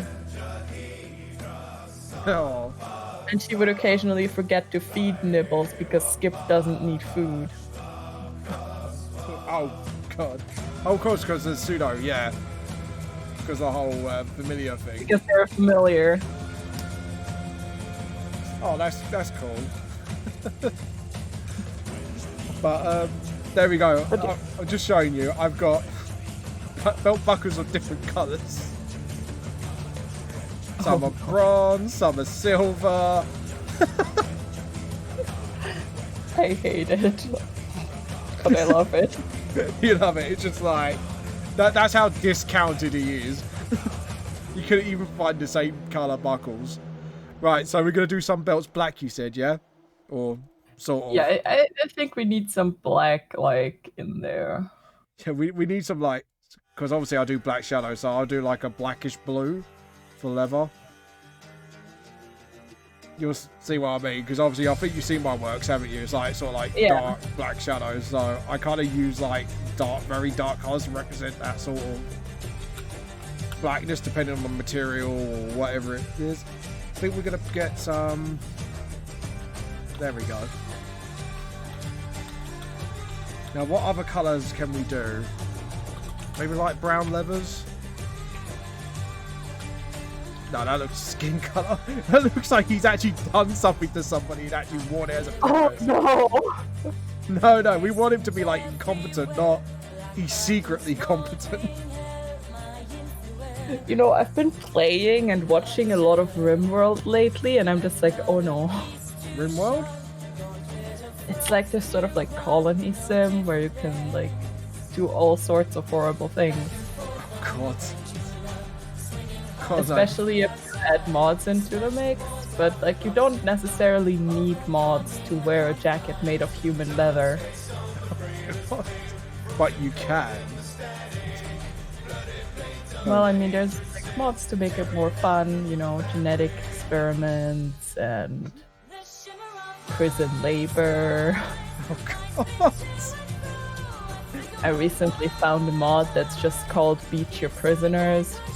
Oh god.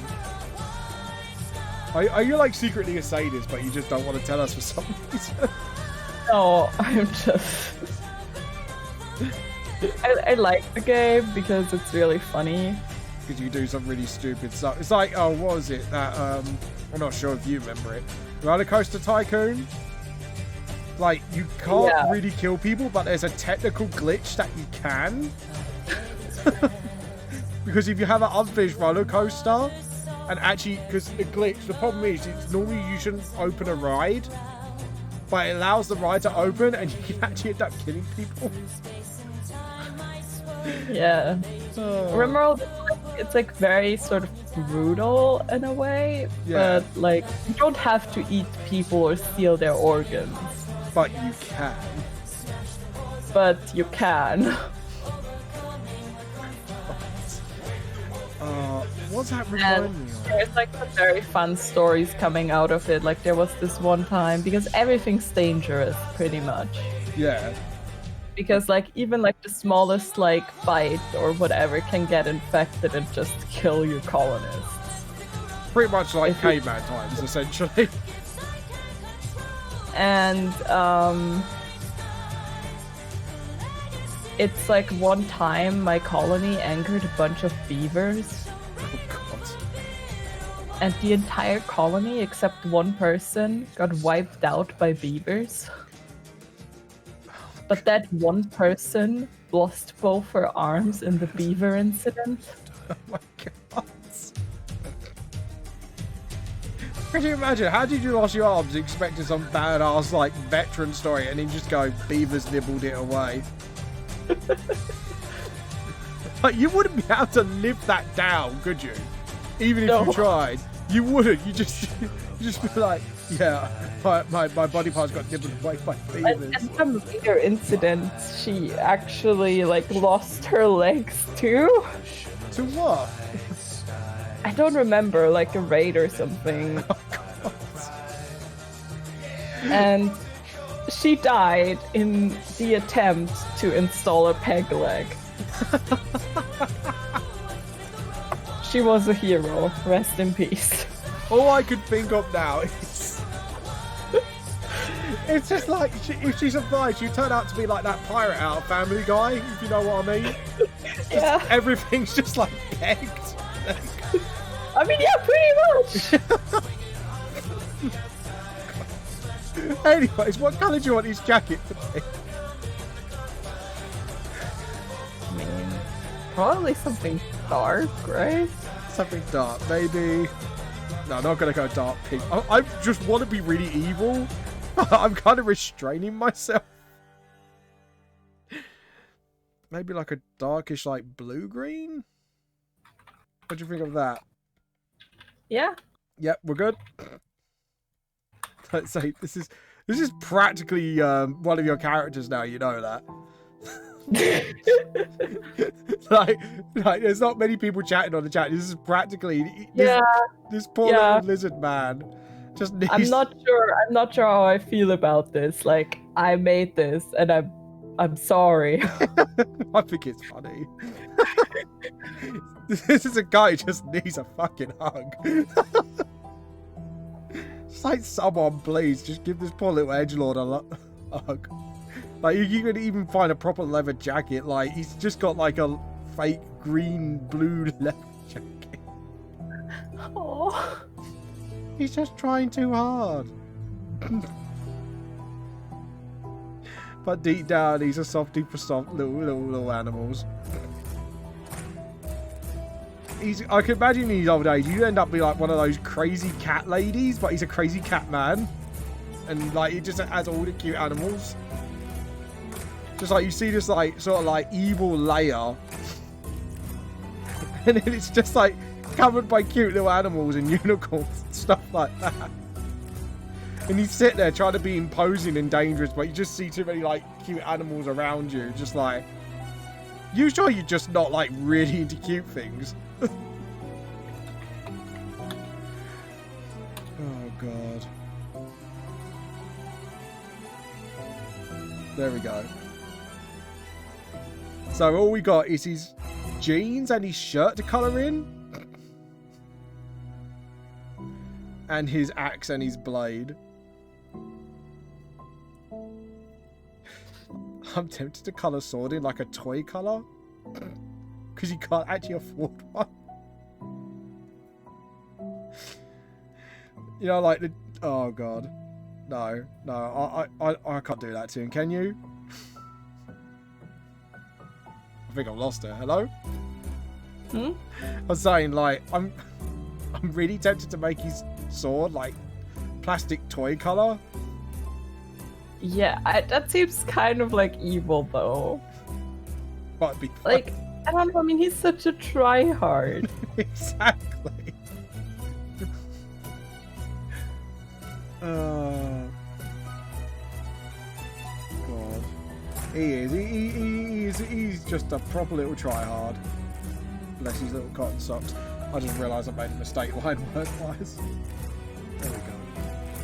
And then get the black. No, that line is too thick. There we go.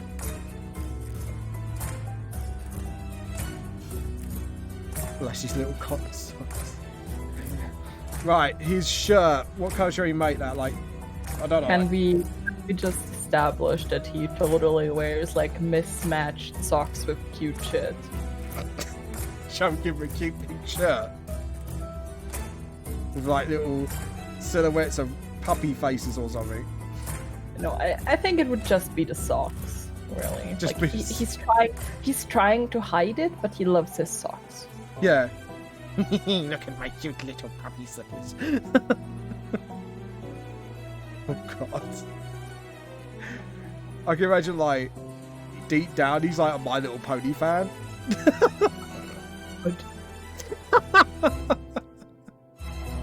You know what I mean? Yeah. Like he just doesn't want to talk about it because he's supposed to be like evil. Yeah. It's just like he's got like the biggest My Little Pony collection going.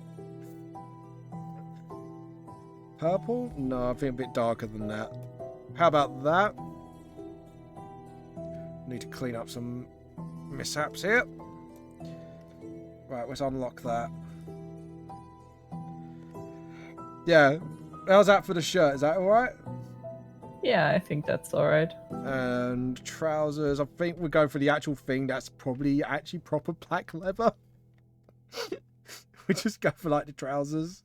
It's the only like proper leather thing he owns. The rest are just like discount knockoffs. Like he probably found it in like a bargain bin one day.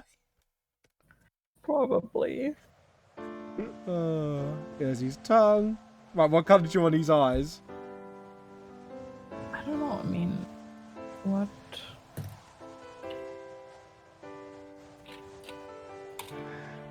Just gonna get the little whites in there. What colour are Gecko's eyes normally? I mean, like either sort of like this yellow brownish or just like black, it seems.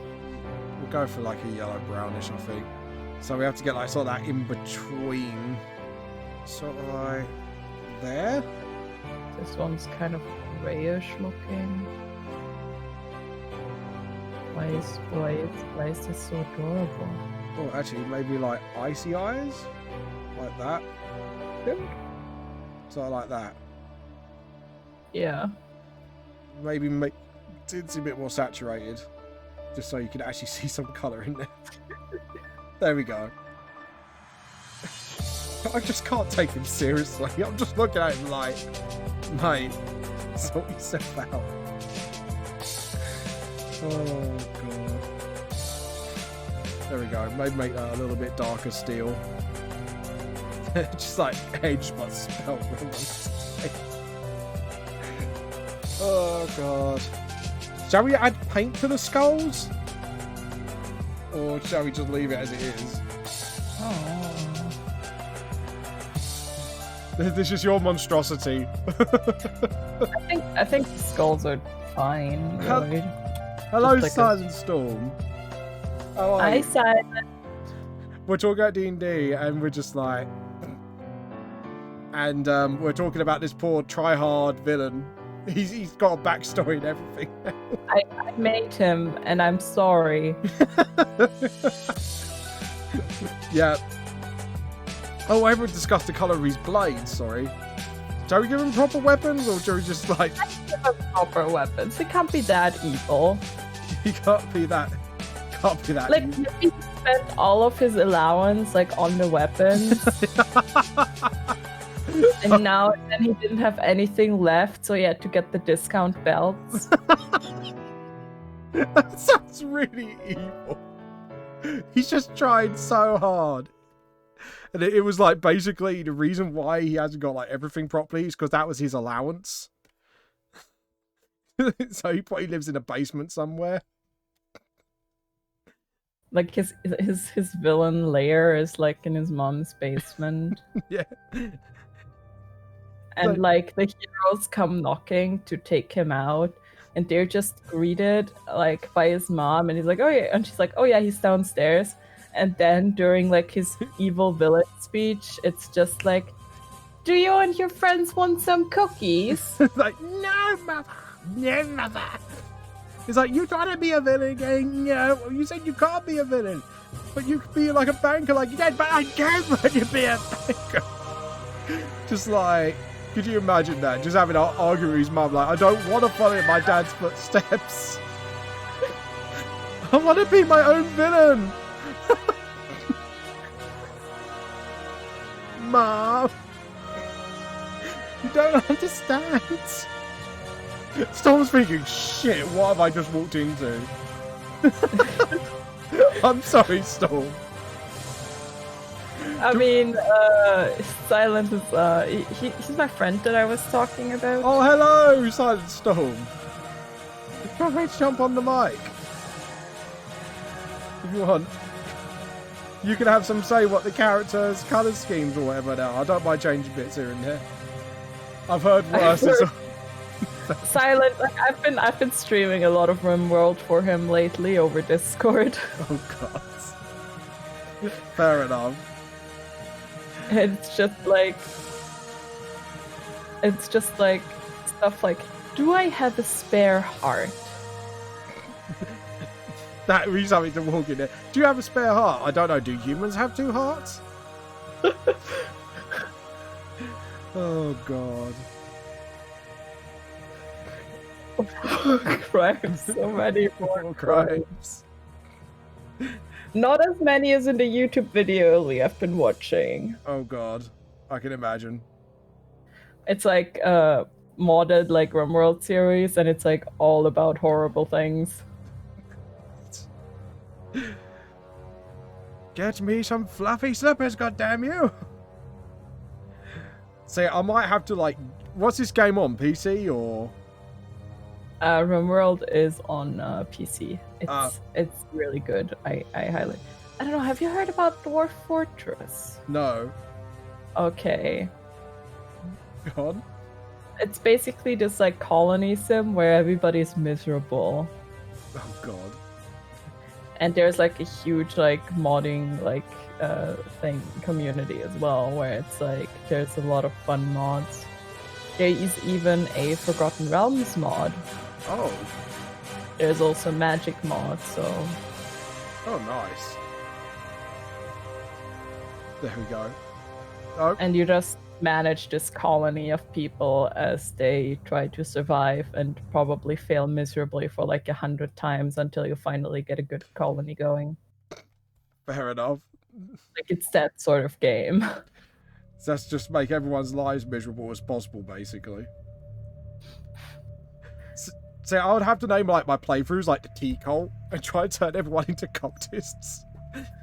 Mandatory There is cultists. actually like something like you can like brew like a psyche tea or something, which is like drugs. Oh God. Don't let me get my hands on these games then. Could you imagine me streaming it? And today we'll be getting everybody to join the tea club. There is also a straight up cult mod. Oh God. You're just encouraging me to get this now. At this point, I'm just sort of like making a sales pitch. Yeah, it's just like, do it, stream it even. We want you to make this tea cult worldwide. There is also a empires mod where you can make your own empire with like sort of AI settlements. All right, that's pretty cool. There is also a mod called Cake, Tea, and War Crimes. Cake, tea, and walk. Because that's not a hint towards British colonization back in the day at all. We know what we do to disobedient people. Oh, God. Also, it like the mod adds like regular tea that you can plant, Okay. but you can also make 25 organic tea using one human heart. That sounds like a tea cult thing to do. We just find a heretic coffee drinker and then, sacrifice them for the tea god. Well, I gotta go. I'm not implying anything. Why are you running away? Don't be afraid. I do drink tea. There you go. Well, you could be an inquisitor. You could just go to everyone, this is how not to tea cult. This is a heresy. You just drink it in front of them. Don't do this. I'm doing it so I've shown you not how to tea cult. Oh God. Yeah, please don't let me get anywhere near them. Just see next me I just burned everything. There we go. Now we're gonna do all the shadows. So what direction shall we do it? From the left or the right? Don't think it really matters, does it really? Doesn't really. Silent, left or right? If he says the other side just to make me switch. He's considering it. I can tell by the silence. I can tell. Don't you dare. Don't you dare. I'll put you in the tea cult corner. You have to drink 50 cups of tea and beg for forgiveness. And sacrifice 3 Yorkshire tea bags. Right. Yeah, I'm on the right. Good. I'm making sure Ashley's like... Good lad. You don't have to sacrifice any of your Yorkshire tea bags. You are forgiven, my son. Anyways, all jokes aside. So King, are you up for this D&D thing once a month? If you're up for it?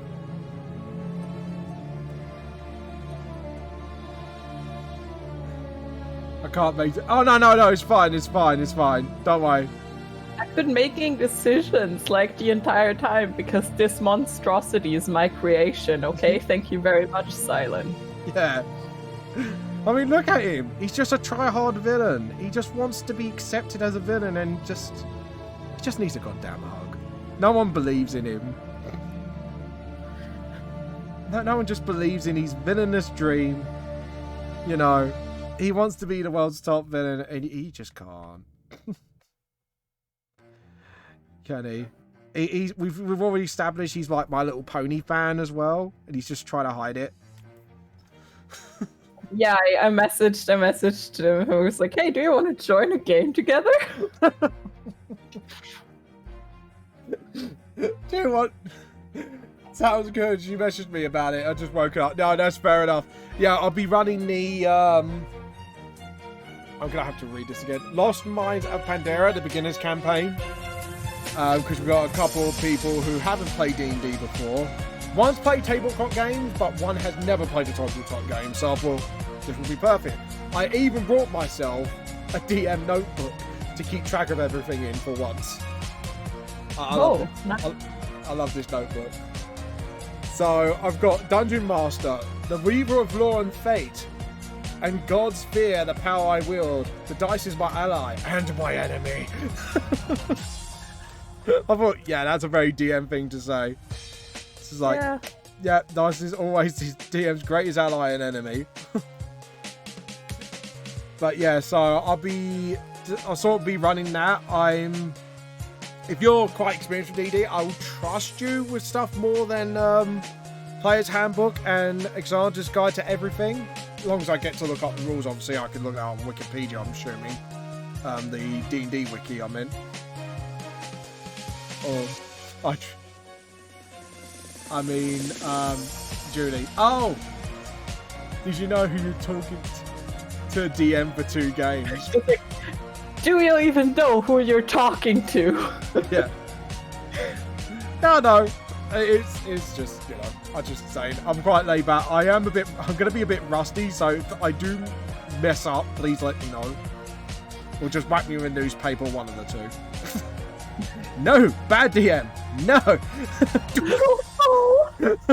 Just me going... But yeah. No, I'm kind of more laid back and funsies than that, so... That's why I've also said, like, if you're ill one week of that, it doesn't make a difference, so I could just adjust it for people and stuff like that. So, this will be more of a laid back funsies. I don't care if you make stupid characters or try to derail this campaign. But... oh god. Now I've said that, I think I've just now given you 2 permission just to actually go ham now. I mean, I don't think I will. I kind of like, you know, making characters. That's fair enough. I don't mind a bit of homebrew for this one as well, so... I'm going to try and minimalize it from the newer players just so they get used to the rules, but... That's about it. But if, like I say, more experience I would trust, if you get what I mean. Yeah. That you won't make an ultra powerful god cube that destroys all reality on touch notice. Well, I'm just gonna make a paladin warlock real quick. Just gonna break the fat brick in time, you know. And God is like Morgan Freeman. I don't know why I said Morgan Freeman. Just like sends any enemy to sleep with his smooth talking voice. Oh god. Just like that's his ultra power, just sends everyone to sleep, even the hardiest dragons. Now let me tell you about I don't want to make a character that's too edgy, so I'm kind of wary about that Circle of Spores druid. I would need to do some more research. It's fine. I don't mind. I don't mind Edge. Sweet, sweet Edge. I mean, she's not that edgy, but for most people, being a half drow already qualifies for that. Edgy, yeah. Drows have a reputation for edginess. I've kind of discovered this one. Yeah. Like my first character was also a half drow, and I remember like I didn't know anything about them lore-wise, but the DM sent us a list of like, you don't want to play those races because you will be miserable, because the campaign was like really racist. Oh, what, to drows? Yeah. Several, like tiefling, drow, and we had ended up with like 2 tiefling in the party. Oh god. And my character being a half drow that like always sort of like had to, like she had sort of like human human-looking skin, but she had those like white hair. Yeah. So she could usually talk her way out of it. As in, like, my mom was actually a high elf, I swear. Like, yeah, I don't have those horns for any particular reason. And like, but like, she would always like have her hair like tied up and like wear a hood when she was in towns, just in case. Just to hide the horns, I'm assuming. She didn't Oh no, have you're any drow. horns. Sorry, She I'm was a thinking drow. tiefling. Sorry, I was thinking tiefling. I mean, I played plenty of tiefling, but none really have like. A lot of the campaigns I'm in, like racism just isn't really a thing. Yeah. No, I get you. Because like it's like you just don't want it in your game. No. Like, it's a lighthearted campaign. Yeah, it's like I don't mind either way. Like, if to be honest, racism is a very hard thing to write about. You have to write it well and make it understandable. Like the campaign I'm in there's a town that had a thing. Well, half the town had something against tieflings because of what my character did when he was a villain, which made sense in a way. How things like downfalled. It's actually really good because it went to a cathartic ending where actually they realised the tieflings ain't so bad after all. Since two of them who are players saved the fucking town. I'm personally like I'm fine either way. I don't mind myself like a little bit of like sort of like the thing because I was in a game that was like very sort of like Forgotten Realms lore the way it is, and I was playing a tiefling, so. Oh, Storm said he would love to join. Thanks, Storm. Feel free to jump on the mic if you want to discuss character concepts between us, by the way. So his thing was that he was born like to two human parents because that can happen. Yeah. And sort of like was this sort of big scandal because he was this demon child. Yeah. Was that because it turned out, I'm guessing one of the parents made a deal or something? It can just be that one of the parents had some sort of infernal heritage and it was just dormant until it showed up. True. That can happen as well. But yeah, and he was like his parents like never really like acknowledged him in public. Yeah. Because they were like those really influential like merchants or whatever, so they had to keep up their image. So they're like, oh, because they're rich and all that, oh, we can't have a tiefling in the family, sort of thing. I mean, they did, but it was always like he was there, but like they sort of played it off as in like, oh, look how like great we are taking care of this like demon child. Orphan, yeah. Not actually say it's our child by name, basically.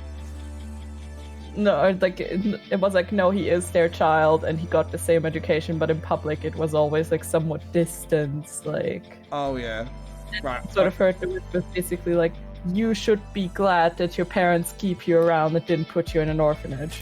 Yeah, I can imagine that because otherwise the shame and all that, obviously. Yeah. Oh, the shame of it all. Sort of thing. So basically the parents were pretty cool, basically, but. Yeah, but like, I mean, he obviously had some sort of resentment for them because, Yeah. Politics and shit. Yeah, so he sort of like just fucked off when he was around like 20. And like changed his name and became a traveling magician.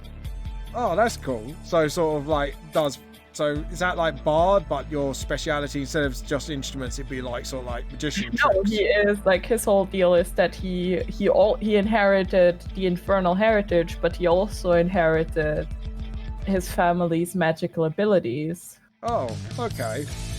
His family, they were like very powerful sorcerers. Oh, okay. Basically, like this guy who had like a lot of potential, but decided to just become a traveling magician instead. Was there any personal reason, or he just wanted to become one? Well, I mean, he sort of like had a fight with his parents, and then he sort of like found that like woman and booze are kind of nice. So he's one of those. I like women and birds, pretty nice. So Yeah. yeah. Well, that's pretty cool concept. I'm guessing there was a lot of character development, or was it sort of like the concept you're coming up with at the moment? No, that's like that was his like I wrote his backstory with that. Yeah. And like he did like a lot of character development in one of the games he was in, but that died sadly. Where it was like he was no. actually able, like he found his brother, Oh no. and like he never got to talk to his brother. But the DM told me like the idea was that his brother was using his name because like Ember was like his name, like not his real name, but he left an impression on him. Yeah. And when like his brother was sent away by his parents because he fell in love with a tiefling girl, Oh, I see. and his brother used Ember's name. All right, but hi, Sylvia. Sorry, I was just reading the message quickly as I was listening to you. Hi, Sylvia. Thank you for popping by. But go on. Hello. Hello. But basically his brother used Ember's real name to like loan money and stuff, and basically assumed his identity because like Ember at this point had been missing for like 16 years. Yeah. And Ember like found this we found a bunch of bandits, and one of them was like, hey, you look kind of similar to this guy I know who says he has a tiefling brother. And it's just like two and two put together, I'm assuming. And like he even mentioned like his real last name. Oh. And I was like, okay, Ember just keeps walking, and then he gets like a bad like that he feels bad about it, and like just turns around. And like he was gonna go talk to his brother, but we never got around to do that because the campaign died. Oh no. But like the whole thing was like his brother like had those stats, and Ember was just gonna be like, you weren't supposed to follow in my footsteps, you know that, right? Oh dear. And just sort of like try to get his brother out of it, and like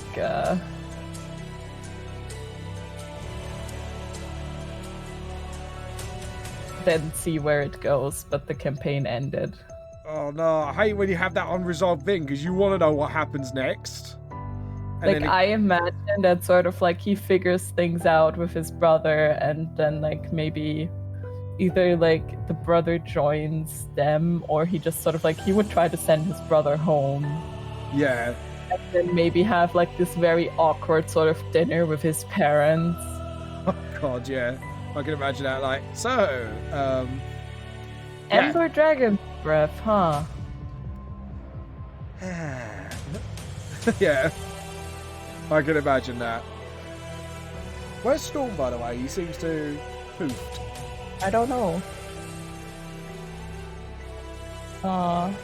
Is he trying to join the Discord, maybe? Should I... He should be in... Is he in the, Discord? I don't know. I sent him the invite, and he should. I mean, it's also on your screen. Oh, yes, he is. Alright, cool. I will... Your role is you are now a tea cultist. Vas. Sorry, there we go. Oh, God. Right, I'm just... This is like, I have to admit, one of the most, like, long parts of the draw is when I'm trying to shadow everything. But you're an artist yourself, aren't you? Yes. Have you got any, like, comics or books going at the moment, or...? No. I don't have the confidence for that. Oh, how come? Like, you seem to come up with these interesting stories. I would have thought Well, I mean, it's mostly they happen in D&D. Yeah, fair enough. And it's like, I mean, I've actually like somebody actually told me that like the webcomic crowd will like love Ember. Yeah. So I'm just like toying with the idea of maybe like making something with Ember and a bunch of my characters. All right. Oh, hello, Silent. But for the most part, I'm very busy just like doing my own art and trying like I'm also like doing the art for Shinny right now, and she keeps telling people to commission me. Oh, Shinny is. Game Mummy. The gaming mummy. Oh, the gaming mummy, right? Because people by usernames, I'm like, ooh, what now? And, Yeah. I draw the NPCs for her campaign. Ah, so you do art. That's cool. Yeah. Anyways, how do you like our try-hard lizard folk? He looks fantastic. He's just tried so hard to be a villain. He just no one believes in him. He dreams that he can steal candy from a baby, but just needs a goddamn Anyways, but do you know the obviously you guys are probably more experienced than I am. The beginners campaign that I'm going to be running. No, not particularly. No, I think we did. What was the campaign that we did? We did this one, but it kind of died before. I thought I recognized the name. Yeah, it didn't get very hard. Let's just say that much. Nah, fair enough. I think they got to the Red Brand hideout.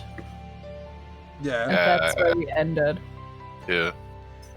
I was saying to Lee as well. Lee, sorry, my brain just went a bit skew with again.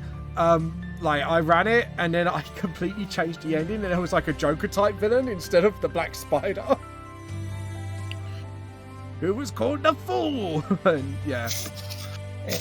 Because of everyone's bloody backstories. Because what I tried to do as well was to adjust the campaign to obviously your stories, because I wanted to obviously link in and get something, try to make it fun for you guys and engaging as well, if you get what I mean. Yeah. Yeah. I don't want to just run a module, if you get what I mean. That's fair.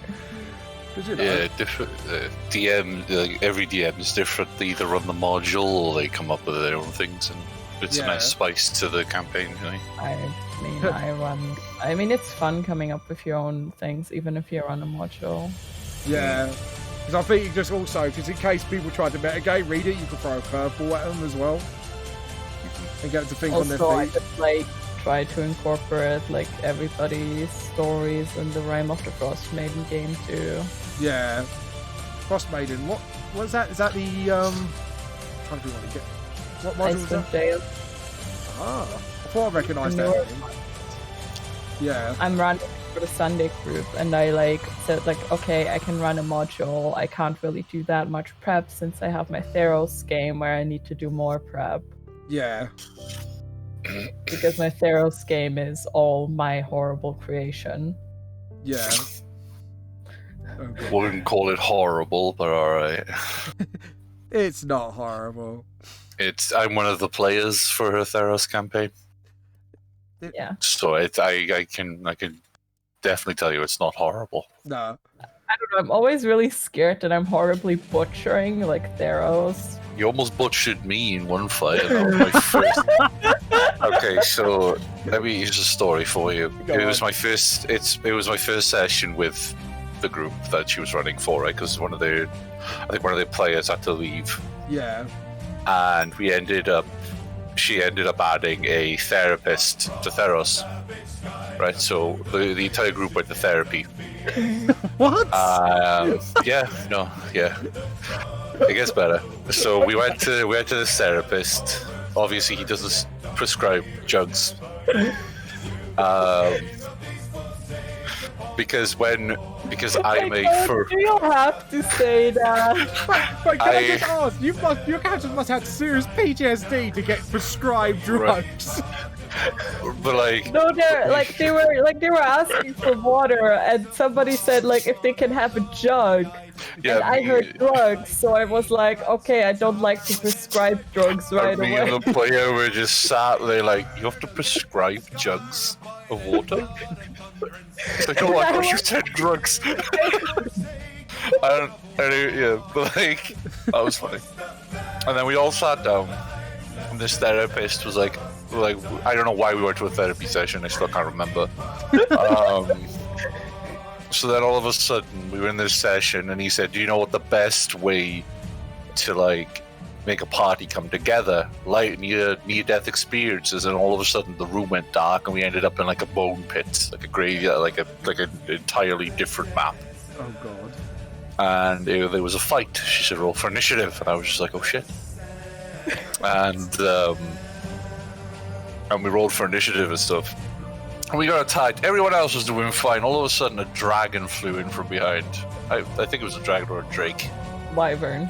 Wyvern. Oh, my bad. Because that's the best way to get over a near-death experience. Throw more death at them. Oh yeah, I'm just gonna point this out right now. This is my second. This was my second session with the group, and this wyvern did so much fucking damage, Oh god. right? That my guy went down, and I had to roll for death saves, and almost died twice.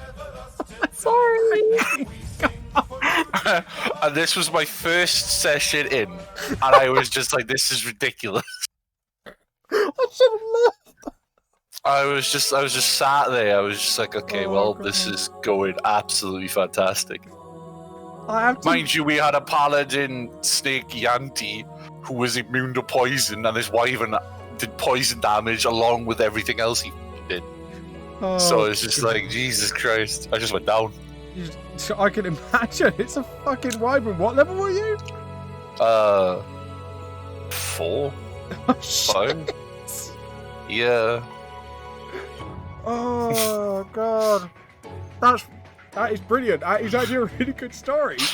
That even It was a dear what? It was a great session. It was so much fun. it did sound. Julie really came up good. with a therapist on the spot, and like she did so well. She did I mean, really, I had really well. I had the therapist planned, but like I literally only had like, okay, add this guy, he's a therapist, and have them do the fight and have him disappear on them. Oh god. Yeah, literally. I bet you needed even more therapy after that. Fucking wyverns. To be honest, right, it gave me PTSD from going to therapy. To be honest, my character was like, "We're never ever going to therapy ever again."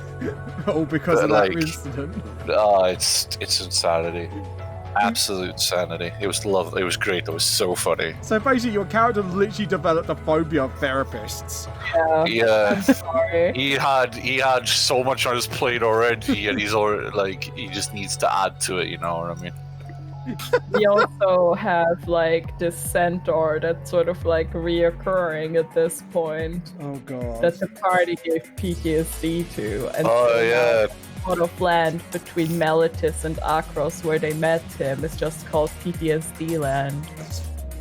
God. I couldn't remember his name, so I called him PTSD holes.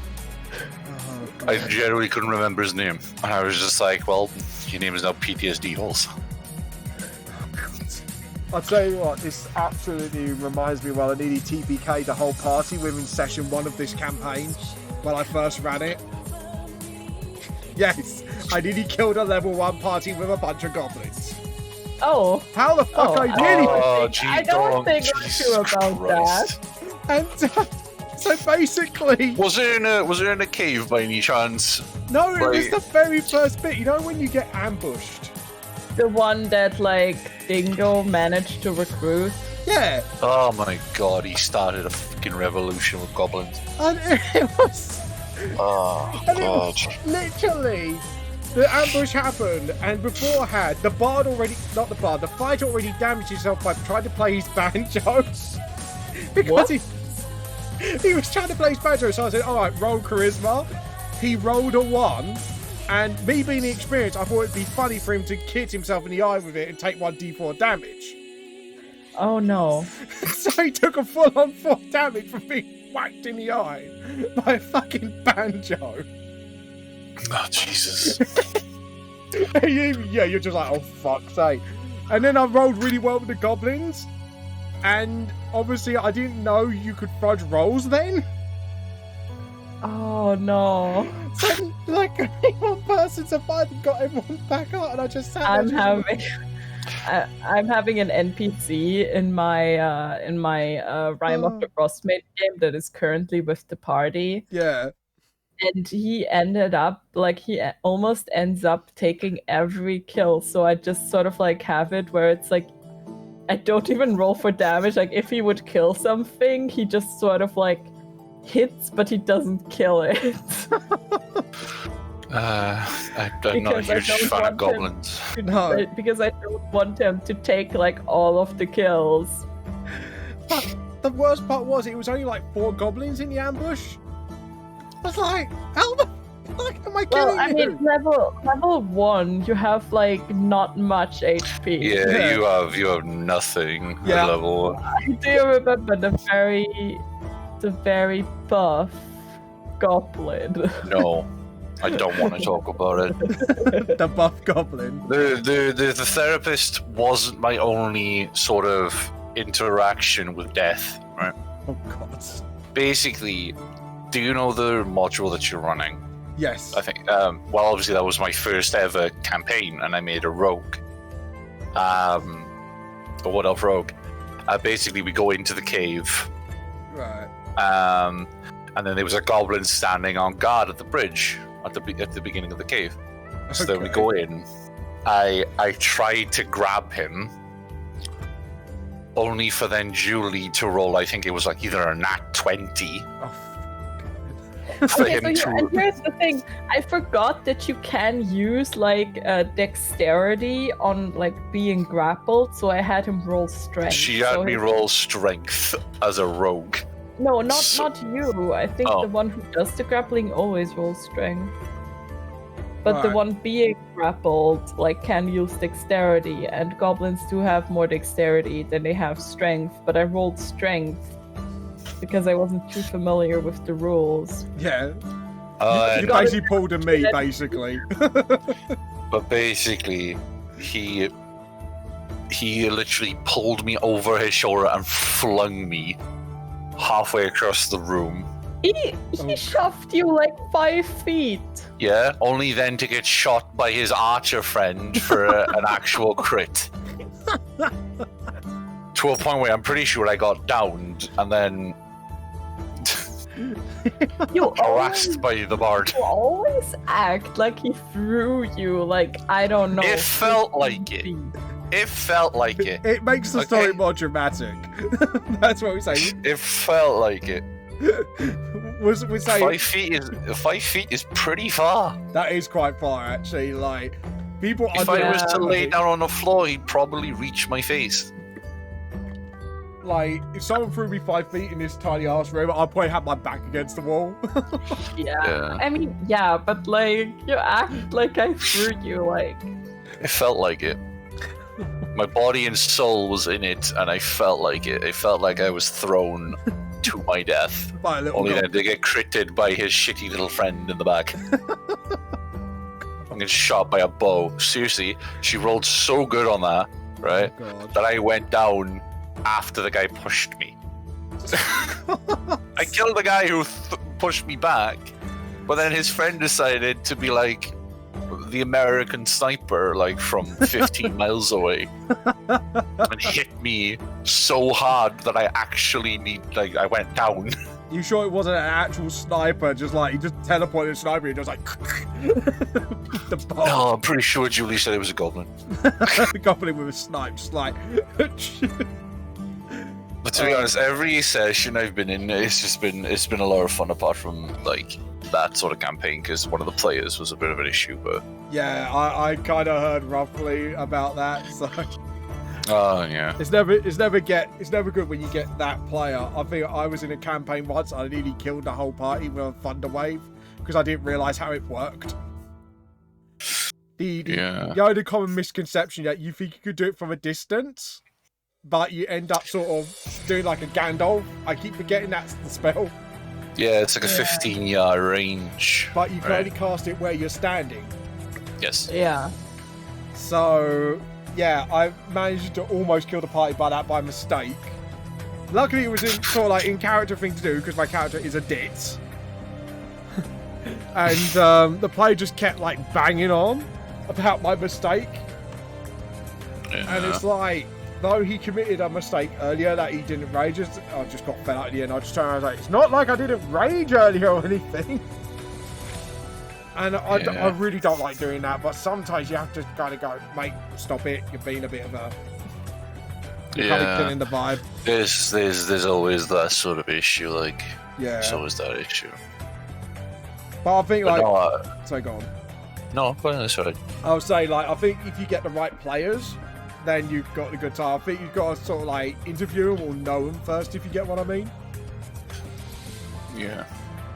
Like, actually, I've heard of that. Players do actually interview their players for some time to time if they don't know them.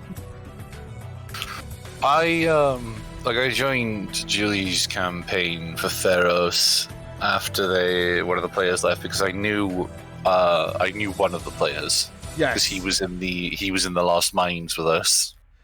All right. And then I think that's the only campaign I'm in right now because I have quite severe autism, so I find it quite difficult to find games on my own and stuff like that. Yeah. So because I have no idea about D&D and stuff like that. So where are you on the spectrum? Sorry if you don't mind me asking. Asperger's. So you're kind of like severe, but you've got like a sort of... Yeah, I have some sort of I have it. It's like sort of in the middle, basically. Yes. It's like on this, yeah. So it's like in the middle. But I have Asperger's, so it's kind of difficult for me to go to someone and be like, "Hey, can I join your camp?" You know, like yeah. The only reason that because I crap you not, right? I was in bed, I got my phone, I looked like that, and Julie was like, "Hey, you want to join a campaign?" I was just like, yeah. I was half asleep. I hadn't had any food. I was just like, what? Sorry. You didn't even let Matt have Sorry. a cup of Yorkshire tea. Tea cup. I don't drink tea, funny enough. Oh no! I do love tea. I do love tea on occasion. I don't drink it religiously. I did have an ex who absolutely loved her tea. She loved her tea and her coffee. Fair. Heresy. That's it. Exterminatus. Called it exterminatus. Sorry. No. But funnily enough, I am atypical autism myself. I'm on borderline, if you get what I mean. Yeah. Which is that weird thing, because I go, well, am I or am I not? It's like, you are, but you're not. It's like, eh. Yeah, it's like, it's so confusing sometimes. Oh, God, tell me about it. It's like when someone says I'm borderline dyslexic, I'm like, well, am I or not? Like, there has to be one or the other, right? Yeah, that's what a borderline is for, you know? It's just like, oh yeah, I'm neither there nor here. And you're just like, well... Pick one. Really? Yeah. Just pick a label, man. Yeah, I just... so, like, when I heard about this... Yeah. I was like, oh yeah, sure, I'll be on board. Yeah. Yeah, no. I actually enjoyed chat, and I had literally just got onto my PC, and I was half asleep, but I was like, I'd rather not sound like an absolute dick. Nah, it's fine, don't worry. No, it's fine, don't worry. I've had all sorts of people on here. I get Joe kicking my ass for getting things wrong on my art, so... It's like, yes, there's no propulsion. Bang! He's like, I'm sorry! Please don't beat me! How long have you been drawing for? Oh god, since I was 13. I'm like 31 Oh really? now. Yeah. Yeah. Oh, that's great. Yeah, I've done my own manga series, Vamp Lost Soul. I'm actually planning on revamping 1 and 2. Because the artwork needs to be brought up to standards. Yeah. You know when you look at something you think, yes, yeah, that just needs work. Yeah. I've got to that stage with it now. But yeah. Oh, have you spotted the smiley face on the pattern on this poor lizard folk? Oh, Jesus. Just edgelord wannabe. I want to know the story behind this, Julie. How did you come up with this character? Well, he was saying like lizard folk, and I was thinking I had to draw a lizard folk, and he said villain, and I was like, I have a villainous looking lizard for you. Could you? So, yeah. Could you give me so a I second? sent. It's a leopard gecko. Like the most derpiest lizards. But they're cute. But yeah. It's like, what can we make that looks intimidating? And she just gave me like that. And it's a bit like, because it's custom character week, so you guys have to give me the orders. I have to follow them. But your patrons vote on the race. Sort of thing. And it just became a beautiful mess. I think that's what I could describe it. Just the absolute beauty of a mess. Right, we need to put Shadow where his nose is coming down. Oops. And to be honest, this has actually been a good excuse for me to practice lizard features. So, I'm actually quite happy I've done this today. Even though he looks really dappy. And I can't take him seriously as a villain. He's just this poor little tryhard who just needs a bloody hug.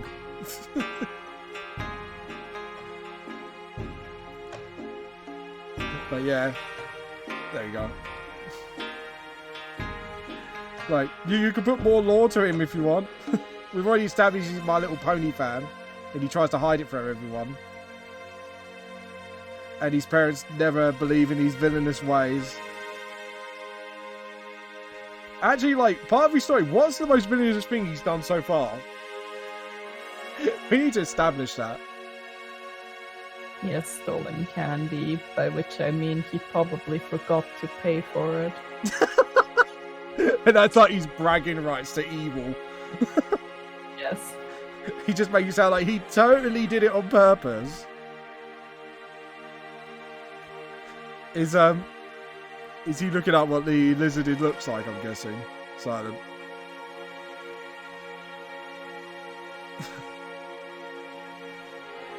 Oh god. Look at him. He's just trying so hard. There we go. And then we get the light on his... Oh, wrong layer. I'm goofing. And there we go. Yeah, another character I was thinking was a half-drow Circle of Spores druid that's just like really fascinated with like everything on the surface. Like, this is a rock. This is a... sort of like Not that. rocks, but like the plant life. Oh, right.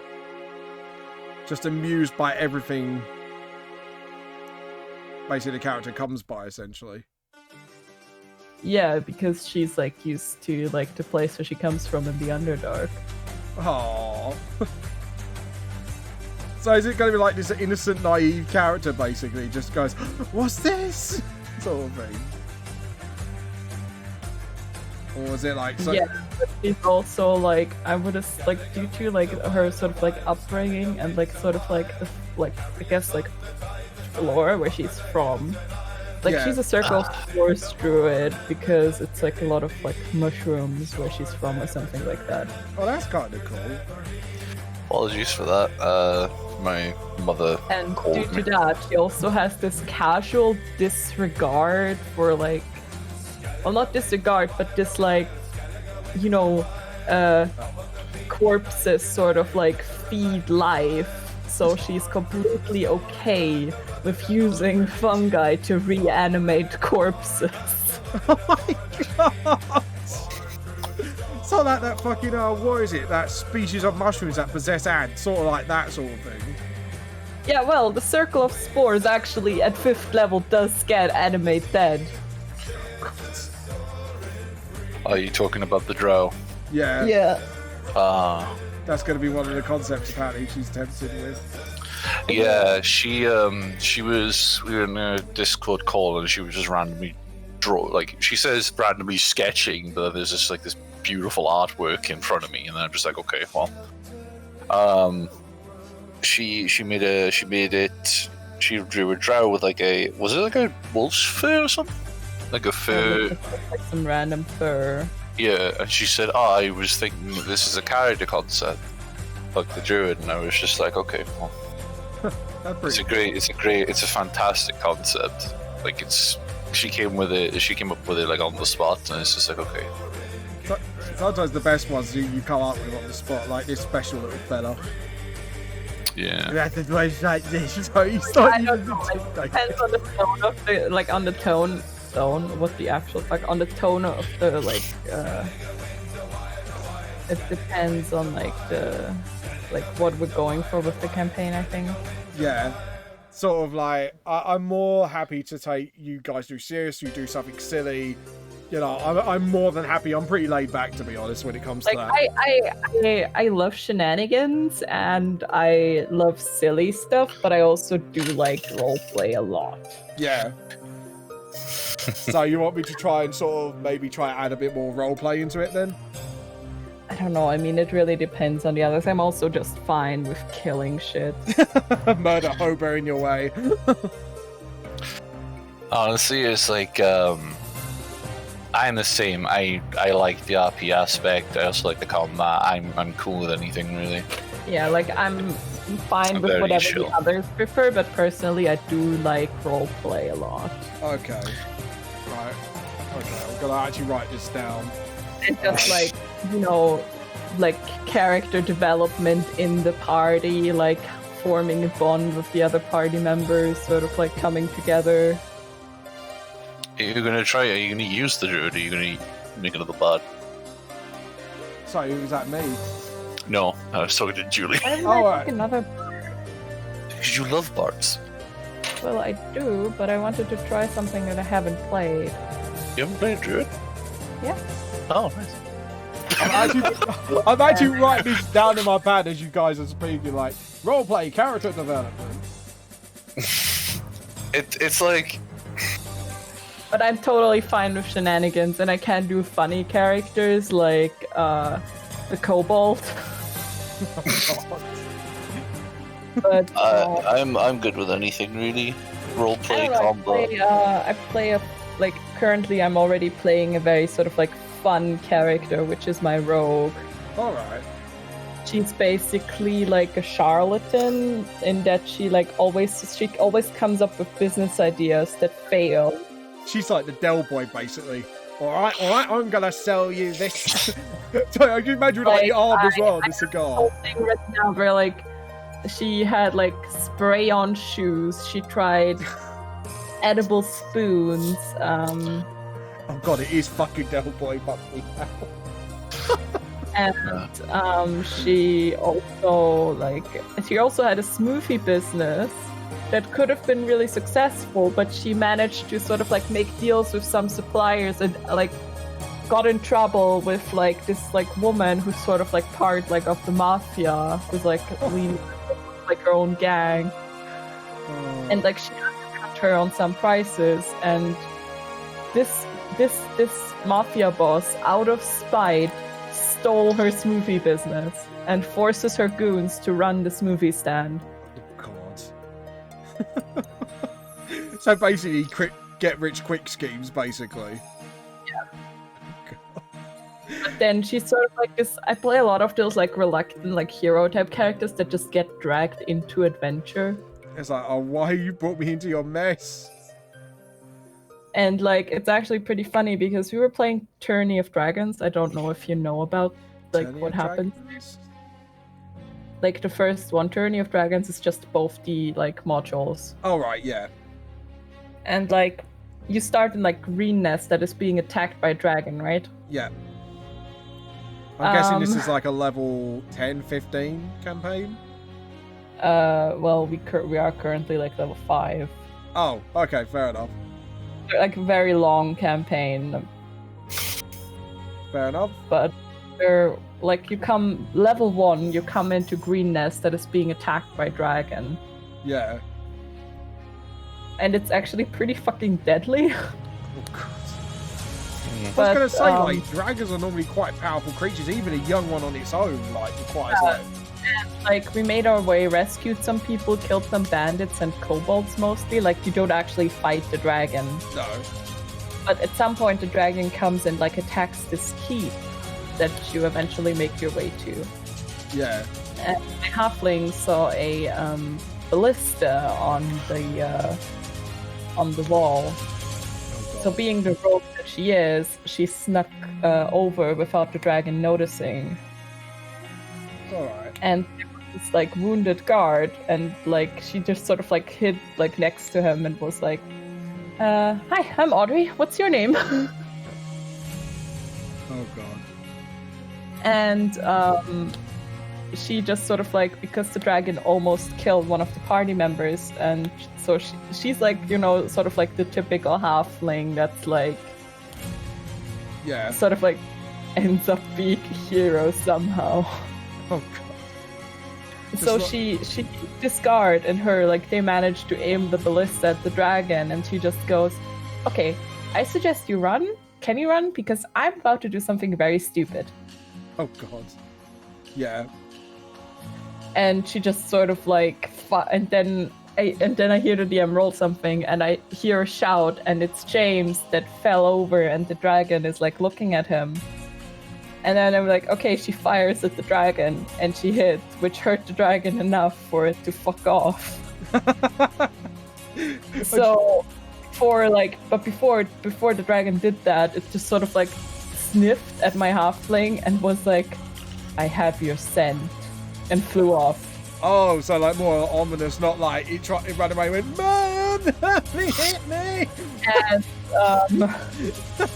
And that's how my halfling somehow ended up becoming the hero of greenness. I mean, we all became the heroes, but he was like the MVP of the match, basically. yeah, my halfling was sort of like the MVP, which I feel kind of bad about, but also like, you know, Typical D&D fashion, basically. Like the one that doesn't want to be the hero ends up being the hero, basically.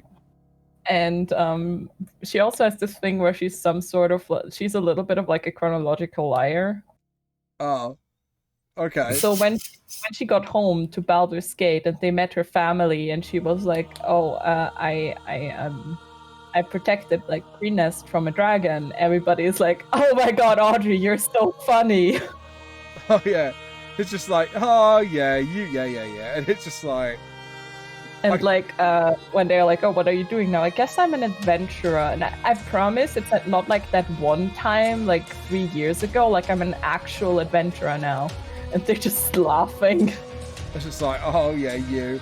Though I would find it funny, the dragon finds out where his family lives, and they just go over to each other, oh shit. Yeah. That would be like the oh shit, okay, he's telling the truth for once moment.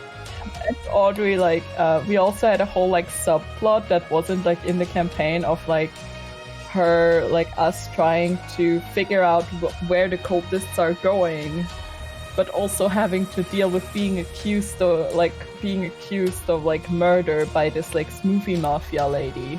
Oh god. So he basically got set up. Yeah, and she was like, "Okay, I need you to sign this for me, and then I can like save your friends." And Audrey was really close to making that deal, but we decided to make a deal with another criminal instead. Okay. Sort of like Ocean's 11 thing? I would rather make deals with somebody who didn't try to murder my brother. Yeah, to be honest, that makes more sense. Because like she tried to get our attention or like a warning or whatever by sending an assassin after my character's brother that was completely innocent. Who just had nothing to do with this. Yeah. Oh god. And she was like, "But I knew you guys would save him." Yeah. Just like, bitch. Totally knew you saved him. Of course you did.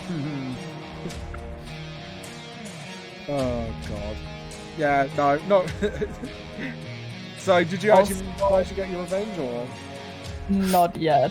I will probably like Saturday, tomorrow. Nice. By the way, what are we gonna name him? I don't know. Luffykins. Edge. Sorry? Name him Edge. Edge. That's like his stage name, is it?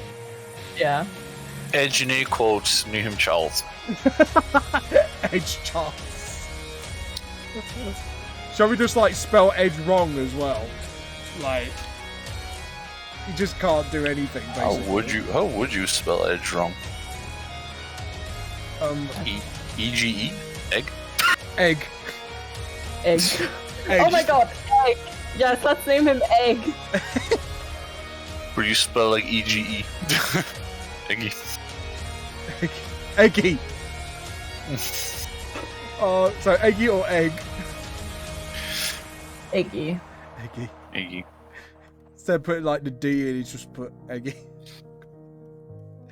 I'm gonna do just like edgy. Depending on the tone of the campaign, I have like several character concepts. I'd love to play the druid. I hope I can make her work because Circle of Spores is kind of weird. Yeah, well, it depends what you want to do. Like, I'm pretty like, I'm up for whatever, really. Honestly. Eggy the Charles. Oh, Charles. That's his real name. Right, how'd you spell that? I'm gonna actually get the spelling up. Basically, yeah, you're surrounded by invisible necrotic spores that are harmless until you unleash them on a creature nearby. Oh. When a creature you can see moves into a space within 10 feet of you or starts its turn there, you can use your reaction to deal 1d4 necrotic damage to that creature, unless it succeeds on a Constitution saving throw against your spell save DC. Jesus, that sounds quite evil, actually.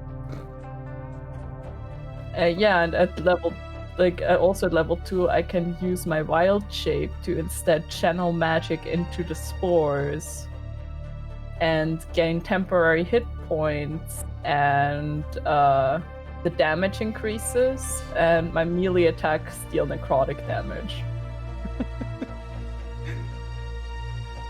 Jesus, that's actually a really evil spell. There you go, Eggy Charles. Oh, Charles. I mean, look, at 6th level, first of all, at 5th level, I learn Animate Dead. That's just But mushroom. also, at 6th level, your spores gain the ability to infect a corpse and animate it. If a beast or humanoid that is small or medium dies within 10 feet of you, you can use your reaction to animate it, causing it to stand up immediately with 1 hit point. The creature uses the zombie stat block in the monster manual. It remains animate for 1 hour, after which time it collapses and dies. Well, because of the mushroom thing, I'm assuming. Yeah.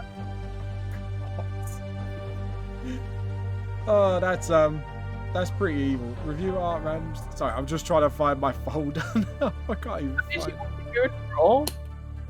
There we go. I think it's just like, I like the idea of it just sort of like being sort of like what she learned, and like what, like it's sort of like is her normal, you know? Yeah, I can imagine someone just go, what's your character's name, sorry? Oh, no, you haven't come out with a name yet, have you? No, don't have a name for it. I was thinking about giving her like a really sort of like, giving her like a dark elven name that is really difficult to pronounce, but she uses like a nickname, and she's just like, because I gave her like sort of like this sort of like purple clover in her hair, so it was like maybe like it could be her name, like she has like some dark elven name, but then it's really difficult to pronounce, so she just says like, just call me Clover. Oh, that's... Do you want me to draw her for you? Because, like, I've pretty much finished what I'm supposed to do this week, so I'm more than happy to do some setup work for it. I mean, you can. I do have some, like, art. Oh, definitely. Silent, have you got a concept, or...? I don't have a concept, no, because my brain capacity can't make characters on my own, so I have Julie help me. No, that's fair enough. We could give I'm you also extremely honest. That's fine. Honesty is very good. That's why I said if I mess up, please let me know. No, it's more of the fact that because Julie is so good at D&D and Yeah, that she hates me a lot, it's she will help me. that's fine, because like the first session will be more about creating your characters anyway, so I'm more happy that Julie can help you walk through it as I walk through it. Oh well, I Everyone hope as she well. will. I literally sprung this just now. No, that's fine. I hope she will help me. Yeah, Will of course I will will you help help me? you. I also don't mind helping like any of the others that might need help. Yeah, Yeah. I was about to say. Because I think it's like we got a nice balance where you guys have played a lot of D&D, obviously, and then you've got like the other two that are more newer to the game. So, yeah. I say I play a lot of D&D. I am in one campaign. Well, I have some like knowledge to it. I don't have much, but I know more than the average player now. Yeah, exactly. That's what I meant. So, like, you're more experienced in that respect, where we got Not completely new. Yeah. other players. That's what I mean. Because as far as I know, one is completely new and one hasn't played D&D before, right? One hasn't done any tabletop to my knowledge, no, and that'd be Manga Etc. He's a guy who reviews my books, actually, funnily enough. So yeah, Oh, really? yeah. So Manga Etc. is a manga YouTube. I actually got in contact with him with the first book, which was about 5-6 years ago now, or so roughly, from first print. I said, "Oh, do you want to review? You know, because I'm trying to get out there, blah blah blah." And he said, "Oh yeah, I'll do it." It's like, "Oh sweet." So we've been he's been kind of supporting me ever since, actually, with bless his little heart. He likes throwing insult at VTS, but it's kind of like an in-joke. He goes, "Right, we're gonna burn your books." Like, nah. It did almost cause a little bit of friction because my best mate is very protective because I've had a-holes in the past. And he's like, "Mate, he's joking, calm, chill." Yeah. Don't burn him just yet. He's not a copy heretic. We don't need to perform exterminatus. Not just yet. But yeah, I'm going to just do like bust. Because what I'm going to do for you guys is create tokens for your characters. Because I know there's already pre-made tokens, but I think it'd be like having your own one would be quite nice. Yeah. So you guys can keep at the end. It's like you can use whatever you want, like emojis or whatever. So there we go. I'm going to just create this quick bust. So what kind of characters do you like playing as? Like do you like more post combat? Do you like more zap? Right now I play in a death cleric. Oh.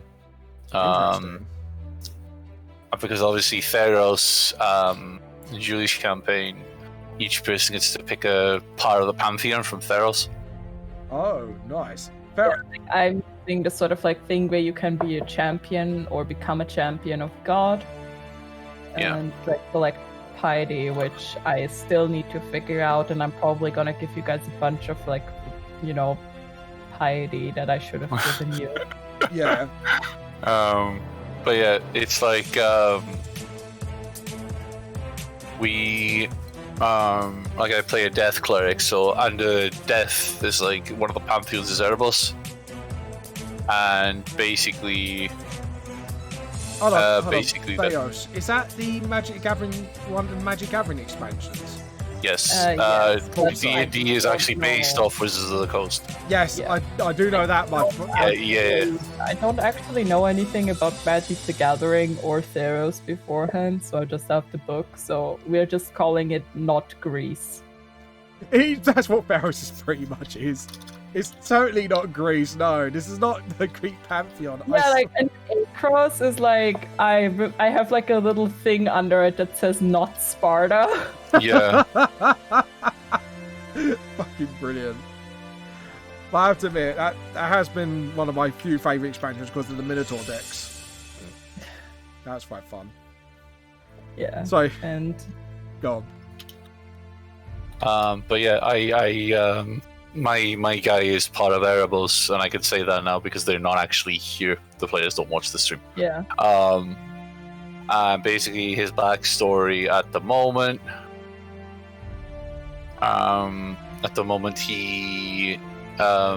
He's Erebus, but his backstory, which by the way I have came up on the spot, which is I think I'm quite proud of. He's a fallen soldier of Akros.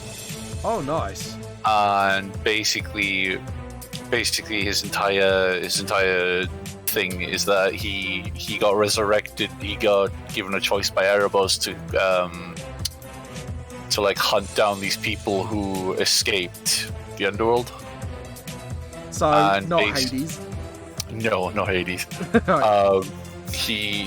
His job as being alive, he made a deal with Erebus saying like, "Oh, I need you to go and find these people who've escaped the underworld, Okay. and I'll think about bringing you back, and like letting me go and letting me die in peace."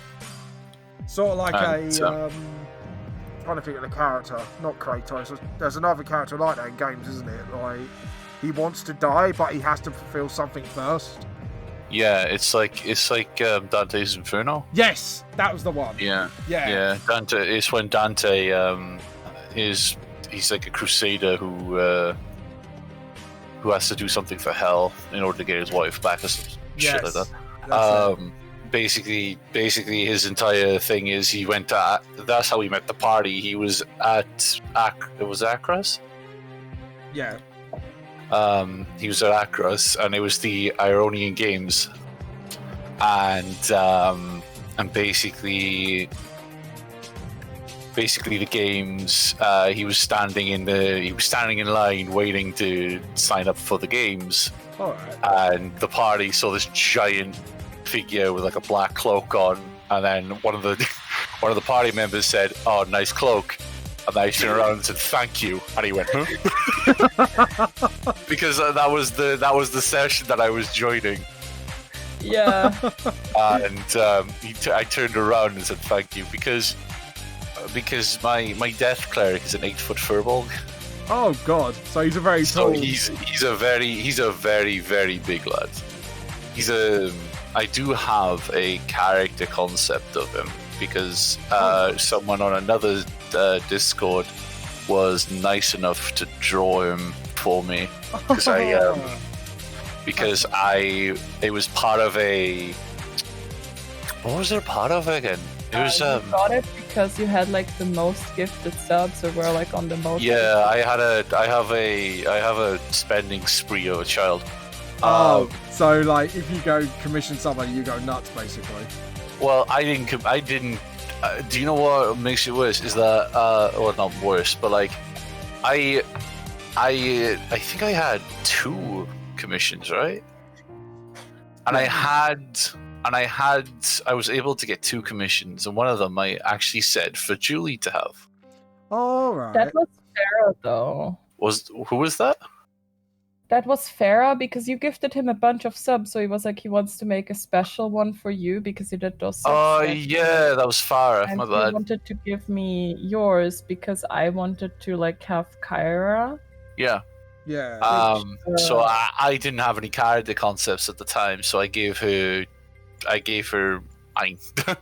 But like this, I don't know if I still have it. Hold on. I wanna see this. Lovely art, by the way. Thanks. Where's the art chat? Where the hell do I put it? Where did you put the archer? No. Right. So. Oh, it's in art. Wow, I'm an idiot. Don't worry, I'm Wow, like that. I'm actually an idiot. All right. I was just like, oh yeah, there's a channel named Art. Yeah. Let me see if I still have it, because it was a. Okay, I can show you his original picture. Okay, so this was off the internet. So this is what he was. This is what he looks like. Oh wow. That's what he looked like. He was a furbolg. He's like a black dark skinned furbolg with like scars on him and like It's not like amber eyes. ashen skin, but very not like light, but it's very dark ashen skin. Yeah, and then this was the drawn art that I had for free, and what I use for the campaign, how he looks at the moment. So, is it post your art? Yeah, it is. Oh wow. Yeah. Someone drew that, That is. and That's beautiful. it still amazes me. And that's what he looks like. His name is Marrow. Marrow. Oh, Marrow Helig, like bone marrow. Yeah. I just love the whole concept of design as well. It's like Yeah. he is a buff boy though. I have to admit. He is, yeah. How I first came up with him was our friend's campaign, which Julie was also a part of. Alright. It was set in like a dystopian sort of, was it? Would you say it was like punk, like what's it called? Cyberpunk. I would say. Yeah, steampunk, more like than cyberpunk, like steampunk-esque. He was in this world though, the sort of like, I don't know, the sort of furball kind of stuff, and like like tabaxi and stuff, they were all seen as like slaves and stuff. It was quite brutal towards other races. Yeah, I can imagine. Sort of like Roman Empire sort of vibe. Yeah. You know what I mean? So it's like with I'm pretty sure with I got arrested for being a half orc. Oh god. yeah. Basically, he was a guard for like an investigator, like a detective, a very, very, very, very happy detective who liked to get herself into trouble. So Mara was like the big father, was like the dad figure, and basically his job was to keep her in check. And to also because he had nowhere else to go, he was like he first came into the limelight as like a giant figure with like armor on, like covering his face. He was gladiatorial, I'm guessing. Yeah, he was very, very, very like, what's the word I'm looking for? He was very, very not shy, but like very he was just hiding himself because of what he was and who he was. Basically conservative about his identity, essentially. Yeah, he was very conservative. Yeah. So basically what he did then was they went home. Like obviously they met the party. The investigator met the party. This was after Julie's so-called dad died. Yeah. He wasn't her dad. No, but he was the closest thing, right? I don't know. I mean, she does have he was sort of a father figure, but she does have like a father figure in the form of like her stepdad. Yeah. But like he was, yeah. All right. Apologies. It was more like her mentor. Yeah, my apologies. So father figure mentor, I'm guessing. But yeah, sorts. But I just have a hard time calling him a father figure. I mean, I guess he is a father figure, but like she does have her stepdad, which she calls dad. Yeah, it's but he was a guard for an investigator. She was very, very. She came in to investigate the deaths because they got poisoned. Oh god. And obviously she walked in and Maro was behind her. He wasn't Maro at the time, he was just the Iron Giant. Because he just genuinely clad in iron. Like he was clad in like armor and stuff. You couldn't see his face, you couldn't see anything. So basically it could be easily mistaken for a warforged, basically. Yeah, but he was like he kept the investigator under control because she likes to get in trouble. yeah, she did like to get in trouble. So he was just there. And then his concept there was like he'll join the party with these guys and all that stuff. He took off his helmet. He took off his helmet to show what he really was. Yeah. And all of a sudden they just see this guy, this like black half wolf furbolg, because they had the campaign had like a thing where furbolgs could be a race of animal as well, so you could have like cat, dog, that kind of stuff. Yeah, so you can mix what sort of creatures they are. Yeah. So he was originally a wolf furbolg. Oh, okay. And then his entire story was just like, okay, so he helps her out. She took him in, blah blah blah, and the campaign kind of just disintegrated because the DM had a lot of stuff to do because she did like school and university and stuff. Yeah, and life it just kind of diminished, so she said she couldn't really do it anymore. Oh no. Yeah. It seems like when you get to like a high point in the story, and it's just like, and the campaign ends, it's like, no! And it's just like, And I just got introduced to, like, I would love to bring Nas back. yeah, Yeah. I would have loved, because Naz and Mara go along pretty well, especially Yeah, with the kids. because, like, Naz is obviously, like, she basically just got arrested because, like, it was her mentor that was murdered. And she talked to those, like, adventurers that came in, like, once, like, because she was like, okay, I'll watch those guys so they don't cause trouble. Yeah. But, like, because of that, like, that and her being a half-orc was enough for her to be arrested. Oh, God. Yeah. Yeah, there's no racism in this city. Oh, there is racism in that city. Yeah. And, like, I think they were also, like, really rough with her. Yeah. And, yeah, so she got arrested, and it's like, Yeah. like, I always played her, like, she doesn't really take it, like, when people insult her just because of her heritage. Like, she originally, the way she actually got to be a priest and got to be part of that church was her mother basically being friends with her mentor and begging him to take her in because Nas would constantly get in trouble. Yeah. It's sort of like a sweet little story, really, isn't it? So I kind of like the idea of that. It's kind of sweet. Yeah, It's like- her like I love Naz's story because Naz's story is like she's a half orc. She's a half orc cleric of the Tempest, right? Yes. Yeah, and her story is great. Just because of the fact that did you get taken by humans and now you have two like little siblings or something? Her mother, like, is her, like, biological mother. Yeah.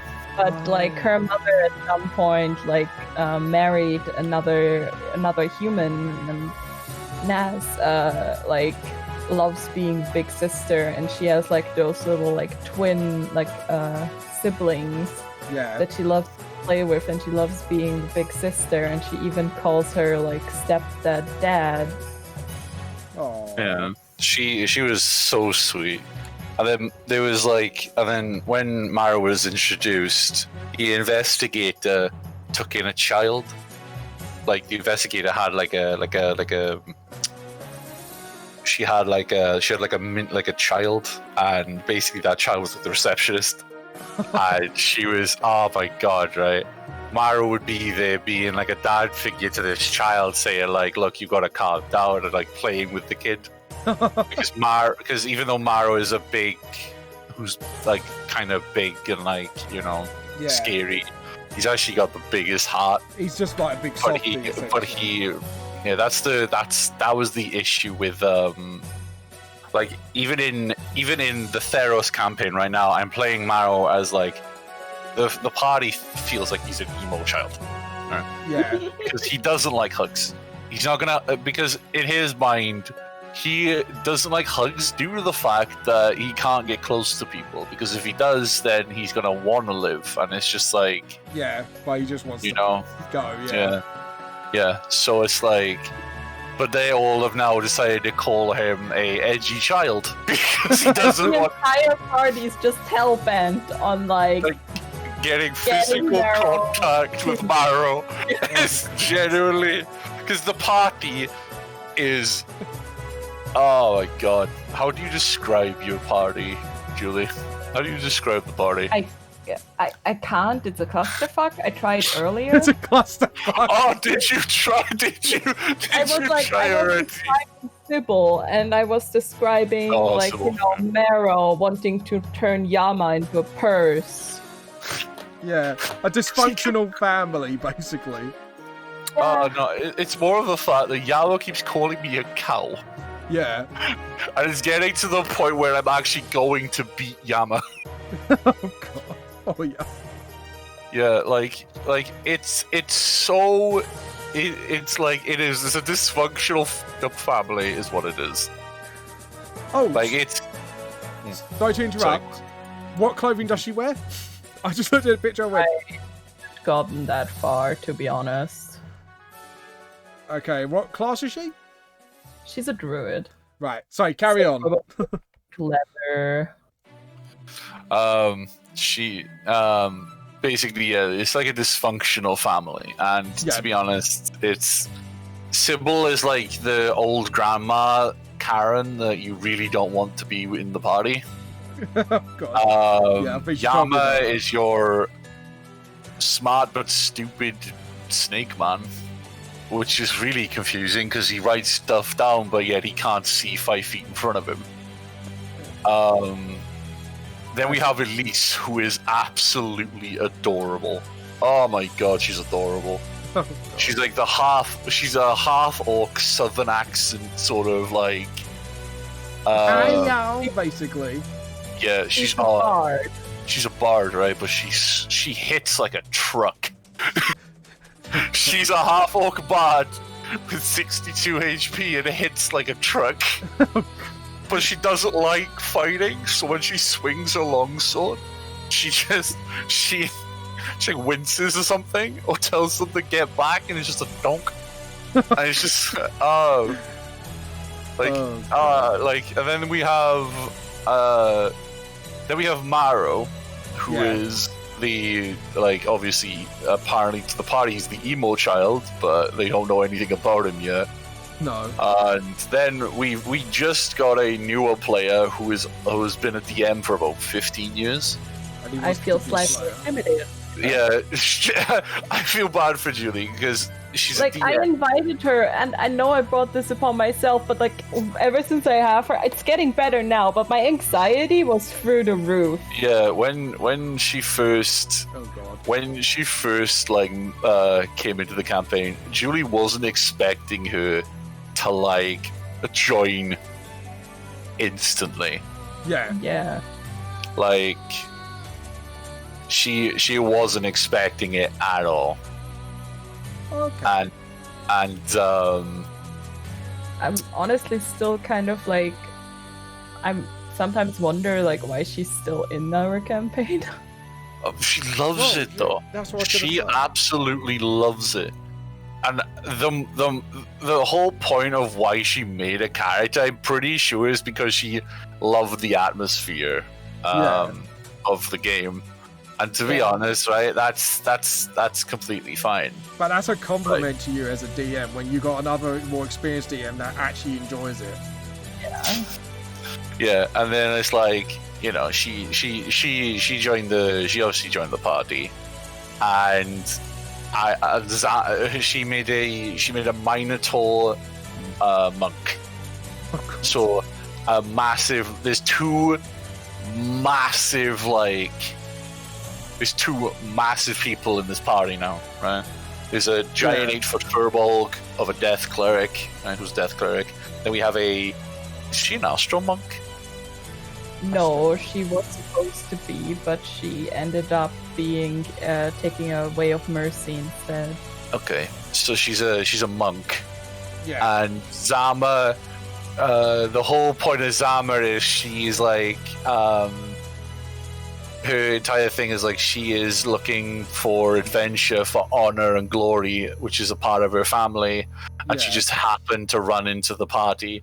Actually, funnily enough, me and Yama, because me and Yama were in a session on our own, which, by the way, is a hell of a story. Oh god. Basically, me and Yama are on the road on our own, running away from two centaurs that we just beaten to death. Oh shit. Because it was a covert operation, and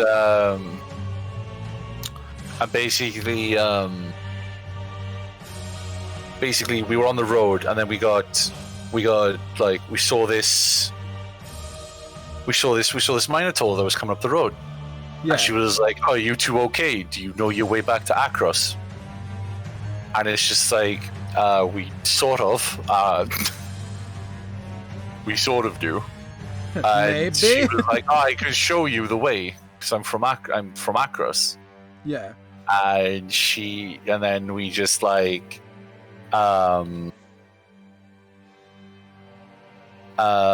she showed us the way back to Akros because we had just snuck into a camp, and basically we stuck into a camp, and basically we ended up on the road. She was there. She came. She showed us back to Akros. She then was part of the Ironian Games at the time. Yeah. She spent the last of her money for the Ironian Games, and then and basically we got there. We introduced. She stuck around with us for a little bit because we were like, Yeah. obviously we were adventurers as well. I say adventurers, or like a ragtag bunch of idiots. Yeah. And like she joined us, and Zama is like this person who goes and finds glory in everything. Like our latest session was we were supposed to go to a local fishing town to figure out what the hell was going on because they were having issues. Yeah. And Zama was really, really excited to beat up a serpent, a sea serpent. Yeah. And basically, and then and then we got there, and we found a boat. We met Elise's mum, because Elise's mum owns a tavern, who owns a tavern there and stuff like that, and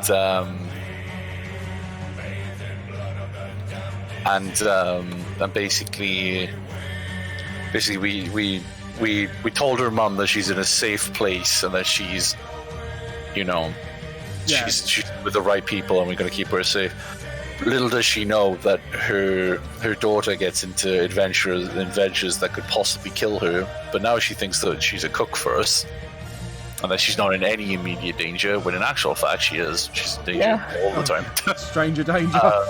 Just not stranger danger, just danger in general. Just like, just pure death-defying danger. And so then we leave the tavern, we get on a boat with Eric, and then we head off to the village. Only then do we see we get to the village, and then we see like people standing there. Okay. And then we get to the village, and then Zama's like, tie this rope around me quickly, and it's just like, oh god. I was gonna say. So she jumps in the water. No, she jumps in the water, right? Yeah. She's got no armor on because she's a monk, right? So she can swim pretty well. Yeah. Then we get to the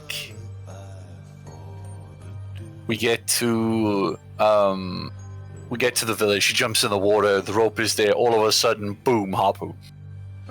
Julie rolls for a harpoon shot that rolls for a nat 20. Okay, right. It crits, which is fair, and then she gets hit for, what was it, 17? She got hit for 18, right? Yeah, she got hit for 18, and then she, in her right mind, was like, "Oh yeah, right, I can use dice to like negate the damage." She rolled 17, so she took 1 damage from a nat 20 crit. Nice. Okay, and so we were just like, where the did this harpoon come from? Yeah. Julie laughing, cackling to herself. She was just like, ha ha ha ha, I didn't know you'd get in the water. It's just like, okay. I accidentally showed them all the enemies that were. And then she showed us the 3 enemies we were going up against. Oh god. And it was just like, it's like, she was just like, ignore that. And we were just like, okay. Yeah. Ignore. Like one of them was only supposed to join the fight like a round later. Yeah. A Cthulhu-looking thing. Oh god. I love my Cthulhu-looking sea creatures. Don't talk to me about Cthulhu. Basically, we got to. Obviously, we got into it. There was two. What the hell were they called? Marrows. There was 2 marrows and a Cthulhu-looking kind of thing. I'm guessing a mind flare. No. No, It was not far even from. It was far from a mind flare. They were. It was. Give me a second.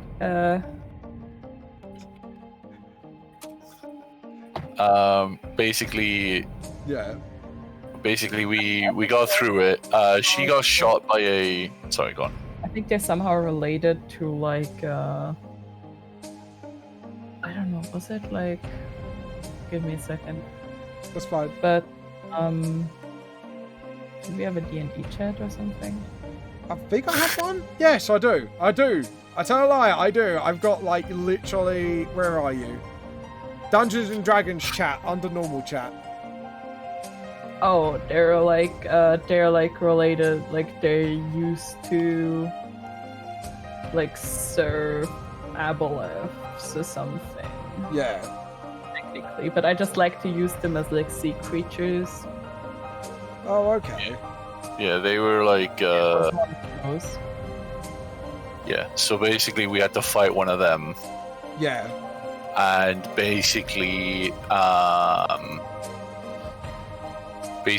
we fought it. We fought the two harpoon guys. I just thought it was funny because the moment the Zama jumped in the water, Julie was just like, "Let me just roll a harpoon real quick." I was just like, Only then to roll a nat 20, and everyone in the chat was just like, "Oh no!" That was the only time I rolled well. it's like, and it's the And worst then- thing for a DM though is you roll that at the worst points. Like, Yeah, she I'm rolls saying, real well like- to kill me though. I was supposed to like be not like a hard encounter, Yeah. but like It really No, wasn't though. like a somewhat threatening encounter, not too hard. Yeah. I just rolled so shit. So shit, as in you rolled so well, you almost murked something. I mean, to be honest though, right, it's like with that session though, it was really cool. It was really fun. It was a lot of fun. Like Zama jumping into the water almost to get harpooned to death at the beginning of the fight. That we weren't okay, even- let me roll the harpoon real quick. Like literally, we didn't have any idea what was going to happen, right? We saw a bunch of guards and a bunch of crabs, and we were like, "Oh my god, we're going to need to fight crabs!" And all of a sudden, a harpoon rolled out, and we were just like, "What the fuck?" And then she got hit with a nat 20 harpoon. And then with Yama, because Yama and Elise are the strongest with their Yeah. strength ridiculously high, Yama held onto the rope and was like, "Oh, can I pull her back before the harpoon kind of like Takes a second shot. takes it?" And he was just like, "Well, if you hold onto the rope and she gets pulled, you get pulled in with her." He's a Yanti paladin, so he has heavy armor on, so he'll just fucking sink. Yeah. So basically, he was like, "I need to let go of the rope." Oh god. So he let go of the rope. Yeah, better drop the rope. And, Yeah. and he let go of the rope, and Zama was just like, it's just because she was underwater, and then we were, and then we got to the point where we could actually see them. We weren't supposed to see the one in the back, but we saw them. All right. And basically we got through the fight all right, but like. Yeah. I've come to the realization that if we're not on land, we're fucking terrible. Do you remember how excited you all were for like a nautical adventure? I wasn't. Because, if you think about it clearly, we all are either wearing medium to heavy armor or, like, we'd sink. I was excited to fight, like, I don't know, a sea simmer or some shit. I wasn't expecting to, like, dive underwater and drown Where do you myself. think you would fight a sea serpent? I don't know, like, on the sea. That's a point. Sea serpents do On live the in the sea. sea. I wasn't expecting our monk to jump in and almost get harpooned to death at the beginning of the fight. We didn't even have enough time to get off the fucking boat. We had to make an athletics or an acrobatics check to jump off the boat. Elise ended up in the water. I love how Elise ended up in the water because I set it as a like really low like DC. Yeah. Like, we, But where Elise rolled so bloody terrible that she ended up in the water. And then we were just like, okay, well. and you rolled pretty high and you were like, just watch me fall in the water, and I was like, oh yeah, like Meryl falls in the water because I hate you. So then I ended up in the water for like a mixed amount of 2 seconds, and then she felt bad. Well, yeah, of course, because I'm Because let's be honest, you do hate me. occasionally. It's a love-hate thing. You don't seem to understand the relationship we have. Oh god. It gets to a point where she does actually hate me. Oh no. My jokes are so cringe that she actually genuinely physically pains her, which is good. Was it dad That's what I jokes? They could be. Say Yeah. that, like, I didn't like. Oh, but the Somebody jokes that was she like, makes, holy fuck. During the session, I was like, the shark is doing shark business, and somebody was like, what does a shark businessman look like? And I was like, he's probably a loan shark. Oh god. And it was around that time when I messaged her. I pinned the message, only then to tell her that was the most terrible joke I've ever heard you say. Like, I'm the kind of person, I'm only funny if I make a joke that, like, they're, like, I'm joke. Yeah, Like, the blue making- joke. Yeah. Right. Like, that's the only sort of, like, joke I can make. Hmm. And there was that one time where the DM said there's a egg obstacle course in the way. Oh god. So I wrote in the chat, like, exticle course. Of course. Okay, this story I didn't know, and now I already feel sick. Yeah. It was in a one-shot that Pumpkin did for the Tuesday group. Oh, wait, that was her one shot? Oh, God. Yeah. Oh, okay, if it's pumpkin, then I understand.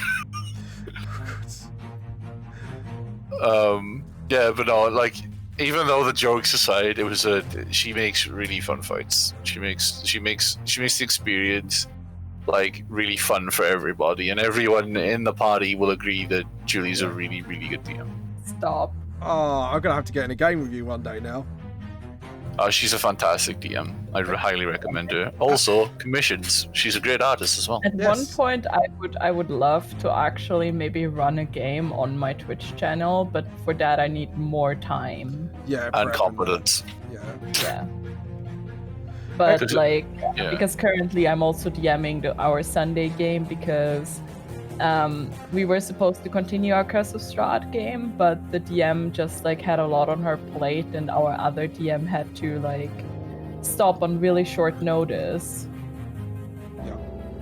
So I was like, okay, I can run you guys through Rime of the Frost Maiden. So I went ahead and like just got the module on Roll20 so I don't have to spend ages setting everything up. Yeah, that's what I did. I pre-purchased the campaign as well on Roll20, so I don't have to do all that. I have to do just set up the creatures and that. Sometimes it's just easier to do that because it does take ages to set up Roll20. I have to admit. Yeah, it's like with the modules, I feel they are a tiny bit easier, but like Julie's Theros campaign is all her own. Yeah, it sounds I really mean, good actually. World, because it's just like a setting book. Yeah. There is like a little adventure that comes with it, but I was really like, I wanted to do my own thing Yeah. because And I she- found that I don't really enjoy running like I didn't really enjoy running Lost Mines. Yeah. Yeah, no, I get you. Anyway, The- sorry, question I'll ask. Is this alright? Any changes I need before Oh, that looks nice. Oh, she looks fantastic. just before I do the shadows and everything? Yeah, no, she looks fantastic. Yeah. Always make sure I was like, any tweaks at all? Anything I need to do? Anything I messed up on essentially. But yeah, I'm glad you're happy with that. So, right, I'll shadow her in now. But anyways, carry on, guys. Sorry. No, it's okay. It's basically like yeah. So I think she's doing really well on the Theros campaign, especially if it's out of her comfort zone. No, it sounds pretty good what you've done there, actually. So, like Yeah, I say, I know that my players they like sort of like shenanigans. yeah, But there is also like a actual story there that you guys are slowly getting into that I can't talk about with you here. no, obviously. Yeah, I can. If she can't talk, I can leave. Which, to be But fair, for DM you reasons. actually know more about the story than you should, because I actually talked to him about story stuff before he joined as a. Yeah, I'm not allowed to know. It's come to a point now where I actually can't know everything that she does. Yeah, no, that's Because fair enough. every story that she's told me of her campaigns has always been where I am not a part of it. So Yeah, but like it hasn't changed much. It's still like the same premise of like tracking down people based on clues that you will find.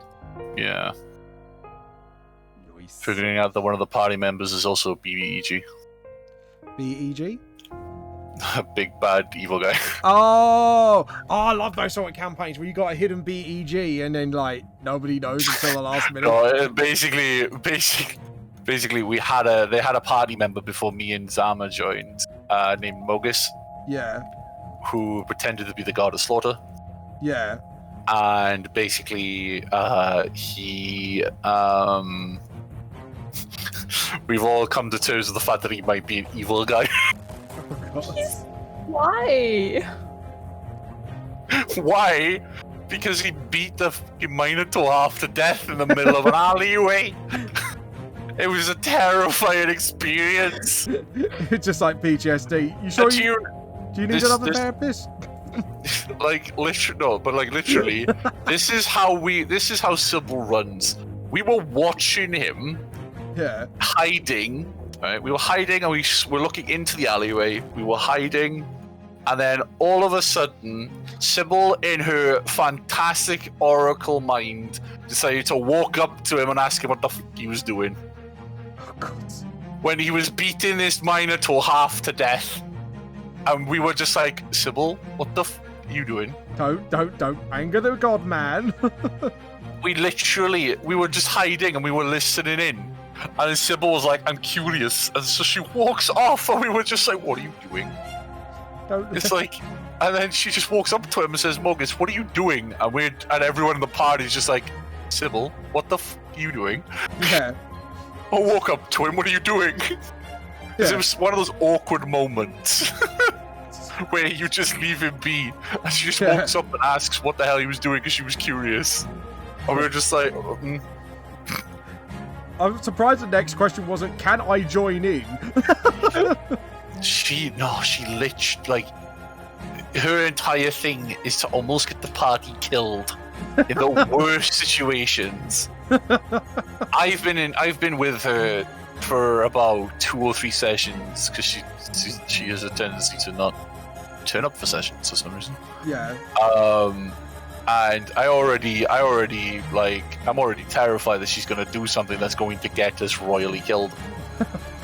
Oh my god, it's insanity. It's absolute insanity. But sometimes that's always the best role plays when you get stuff like that happening. And then we have Elise and Yama. She doesn't get along with Yama. They had a fight that lasted about an hour in game, only for then Yama to be like, "Let me beat this bitch," because he was like, he's a Yanti and she's an old woman who's blind who uses a bird to see. Yeah. And he's like, "I can beat this," and then she flew 20 feet into the air Oh, God.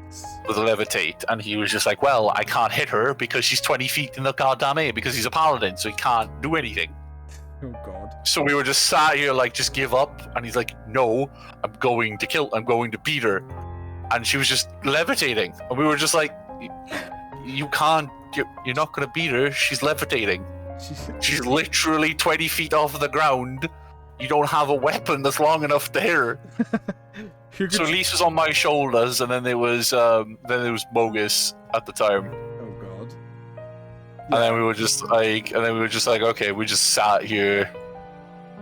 Just like, twiddling our thumbs. because they both wouldn't surrender. Is it like 2 stubborn characters at it and just like... They are both very stubborn. The both of them together are very stubborn. Oh, God. Like, Yama, like I said, Yama is a sort of writer who writes things down but can't see anything, because when we were sneaking around the camp, a dagger was thrown at him, Yeah. and it his roll on perception was so bad. Alright. The dagger didn't hit him, but his perception was so bad that the dagger went past him, and he was just like, "What the hell was that?" And now there was a dagger like stuck in like a beam or something, and it was just like, it was a guy, the one who threw it. I saw it. It was a guy that we spoke to because we were in this camp full of like bandits, Yeah. like trying to figure out like what the hell was going on with the centaur raids, and basically. I saw it. I saw who threw it because I looked back and the guy had a new dagger, and I was just like, I was like, "Did you not see that, Yama?" And he was like, "No." Yeah, It's just like he just threw a dagger at you. He just He tried was to just like, kill "Oh." you. And then he had the smart idea to throw the dagger into the fire, and I was just like, "What the hell are you doing?" Well, he can't use it now. I said, "He has another one." He has another one. Ready to use. And then we got to the point where we had to we saw a bunch of like notes and stuff in the main tent, Yeah. and basically what we did was we had to create a distraction. So me and my bright wisdom decided to start a fire. Yeah, that could cause a distraction. No, but it gets better. I started a fire on. Do you remember the guy with his dagger? Yeah. Well, I burned his tent with him still inside. I burnt his tent. I put his tent on fire just because he threw the dagger at Yama, and I was just like, well. And then I ran to the main tent, and we were just like, we gotta, Got a scan. you need to go out and sort it out. Yeah. And I was just like, she was just like, but like, I'm busy, and I said, well, they need a leader, you need to go out there. So then she went out there. I turned around. There was a guy with a golden mask. Yeah. And obviously, being part of Erebos, you get like a tattoo, like a mark, like a golden mark to symbol that you're part of Erebos. Yeah. That you serve Erebos. And basically, I showed him the mark, and he fucked off. It was an intimidation. and basically, we got the stuff. I had Yama like cut a hole in the back of the back of the big tent, and then we grabbed the stuff. We legged it, only for then the centaurs to see us, and for us to like get. And this was around the time before we met Zama on the road. This was the lead up. Yeah. And basically we ran off. We got ambushed by two centaurs who caught up to us because horses. And this is what led to the beating, I'm assuming. And this what led to us crushing their skulls and leaving them for dead. Yeah. Yeah. We rolled stupidly well. Jesus. And we left them there, and then we ended up on the road, and that's where the session ended when we read the letter. Oh no. It was around the time where Julie said she hadn't prepared a letter. Yeah. And she said, I'm gonna end the session here because I haven't prepared a letter. And we were just like, okay, that's fine. Oh dear. And yeah, so I was actually like, and this is where I think we're gonna end tonight's session, and then you guys were like, oh, that's a mean cliffhanger, and I was like, I don't have, like, I'm sorry. Yeah, we wanted it to be a cliffhanger, and then Julie was just too honest. Yeah, it's just like she made a cliffhanger prep the letter. to prep it, right? She did the cliffhanger only then to tell us that she just didn't do the letter, and then the cliffhanger was just fucking ruined. Sorry. It's okay. You murdered the cliffhanger. But it's like, no, the thing is, she learned cliffhangers from a campaign that she's in on a Monday. Yeah. And I know for a fact that's where she learned them, because that's all it is on a Monday on her campaigns is cliffhangers. I swear to God, like every time I'm just gonna like it's sort of a thing in that campaign where every time the campaigns end, I'm just sort of screaming Inside, like, I want more. Like it's I don't know, I feel like it's annoying and I should really stop. But again, it shows your excitement. It's more of it.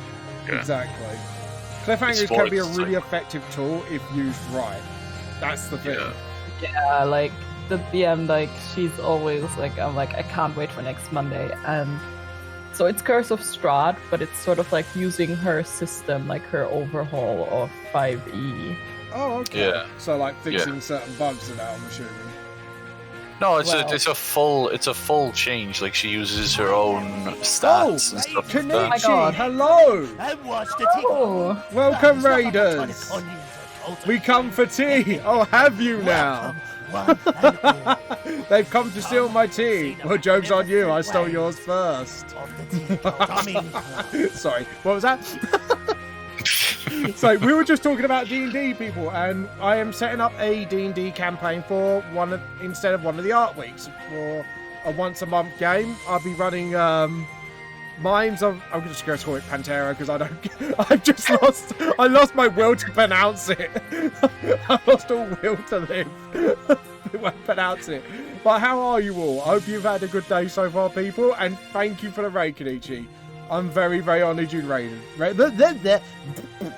me. I've just drawn Lee's D&D character. Do you like the background, by the way? Yeah. So yeah, we've just done my main draw, which is my special little lizard. I better show him what I've done. He's a special boy, isn't he? He's just a very special boy. Do you want to see my special boy? Thank you. That's Lee's character for the D&D campaign. This is what I did for the custom character named Eggy Charles. and he's basically mostly my creation, and I'm not sorry. He's basically I came up with a name. That's all I came up with. he's just tried so hard to be a villain. He's just not quite there, is he? You know, he tries so hard. He spent all his allowance of money on the axe and the sword. He's got discounted belts, a radio that only plays Linkin Park in the end. Because he's such a tryhard. He just tries to be so edgy. And thank you, Kenichi. He's just, you know, lives in his mother's basement. He's just like a tryhard villain that can't be a villain. So you can thank Lee for that. Everyone thank Lee for Eggy Charles.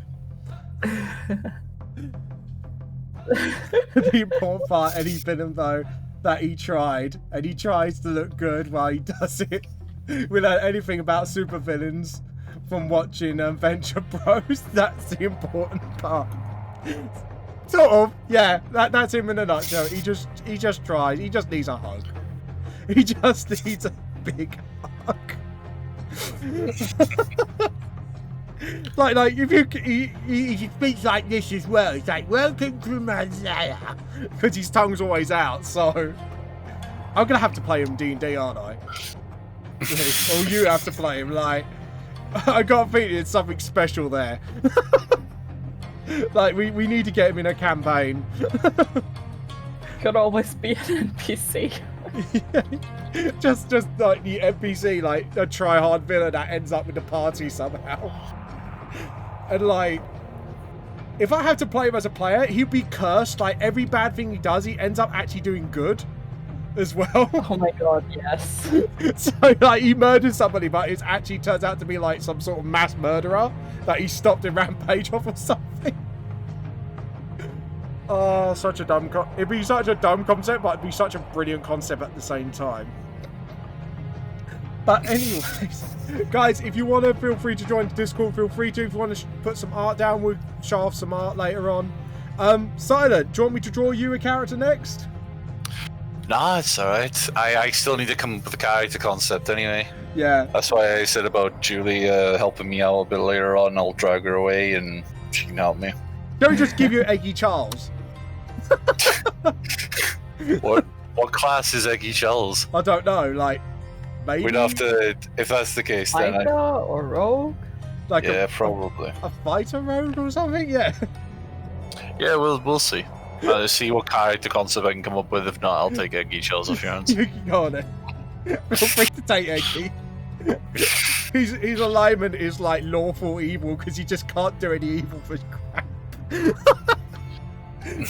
Not because like he follows the rules and be evil, it's just like he just tries so hard he ends up doing lawful things. Oh god. Great character concept. It's just like a try-hard villain that can't villain for shit. Oh god. But right, we'll draw something else quickly before we finish. So does anyone want a free drawing? Or like a free portrait or something for their D&D character or whatever? Feel free. Kenichi, this is your time to claim a buff boy off me if you want. Kenichi's very infamous for buff boys, aren't you, Kenichi? I like Kenichi's gone quiet because it's like, she knows the buff boy reputation. She said she's gonna be lurking. Yeah. Yeah. Fair enough. Go on. Go lurk then. I know how it is. No, I'm joking. Right, we'll start something new. Or I could continue actually on something while you guys come up with something. I've got this chibi I've been working on. I've got an otter fly. And yes, they're wearing. Oh, hello. How are you? Hello. How are you? Is that? Yes, I know who this is. This is our other player, Andrew. How you been? I've been alright. Do you want to meet Eggy Charles? No, I think I got my own one. Look at Eggy Charles. He's a try-hard villain with discounted belts. That seems the perfect character for Matt if he ever. Just like a try-hard villain, not villain. Oh, Gaming Mummy's raided. Oh, hello. Hi! Hello, everyone. Cookie raid. Thank you. Oh, you're getting all the raids today. Yeah, just at the end of the stream as well. It's a bit like, wait, hold on. I'm getting like all these raids out of nowhere. How was your stream? Hello. Sorry. Hello, everyone. Thank you so much. I can't end it now. I think we owe you like a little bit of a show. But anyways, everyone meet Eggy Charles, the try-hard villain. Oh, hello. Thank you, Jesus. Don't forget to join Discord. Oh god. Anyways, I'm not crying. You're crying. Shut the fuck up. Thank you all. That is most awesome. At least 2 more. No, don't worry. We'll try to. We'll continue with the chibi for now as we're talking to you. Because we're actually talking about character concepts. Oh god. Anyways, Andrew, this is Lee and Sean. They'll be joining us for the campaign.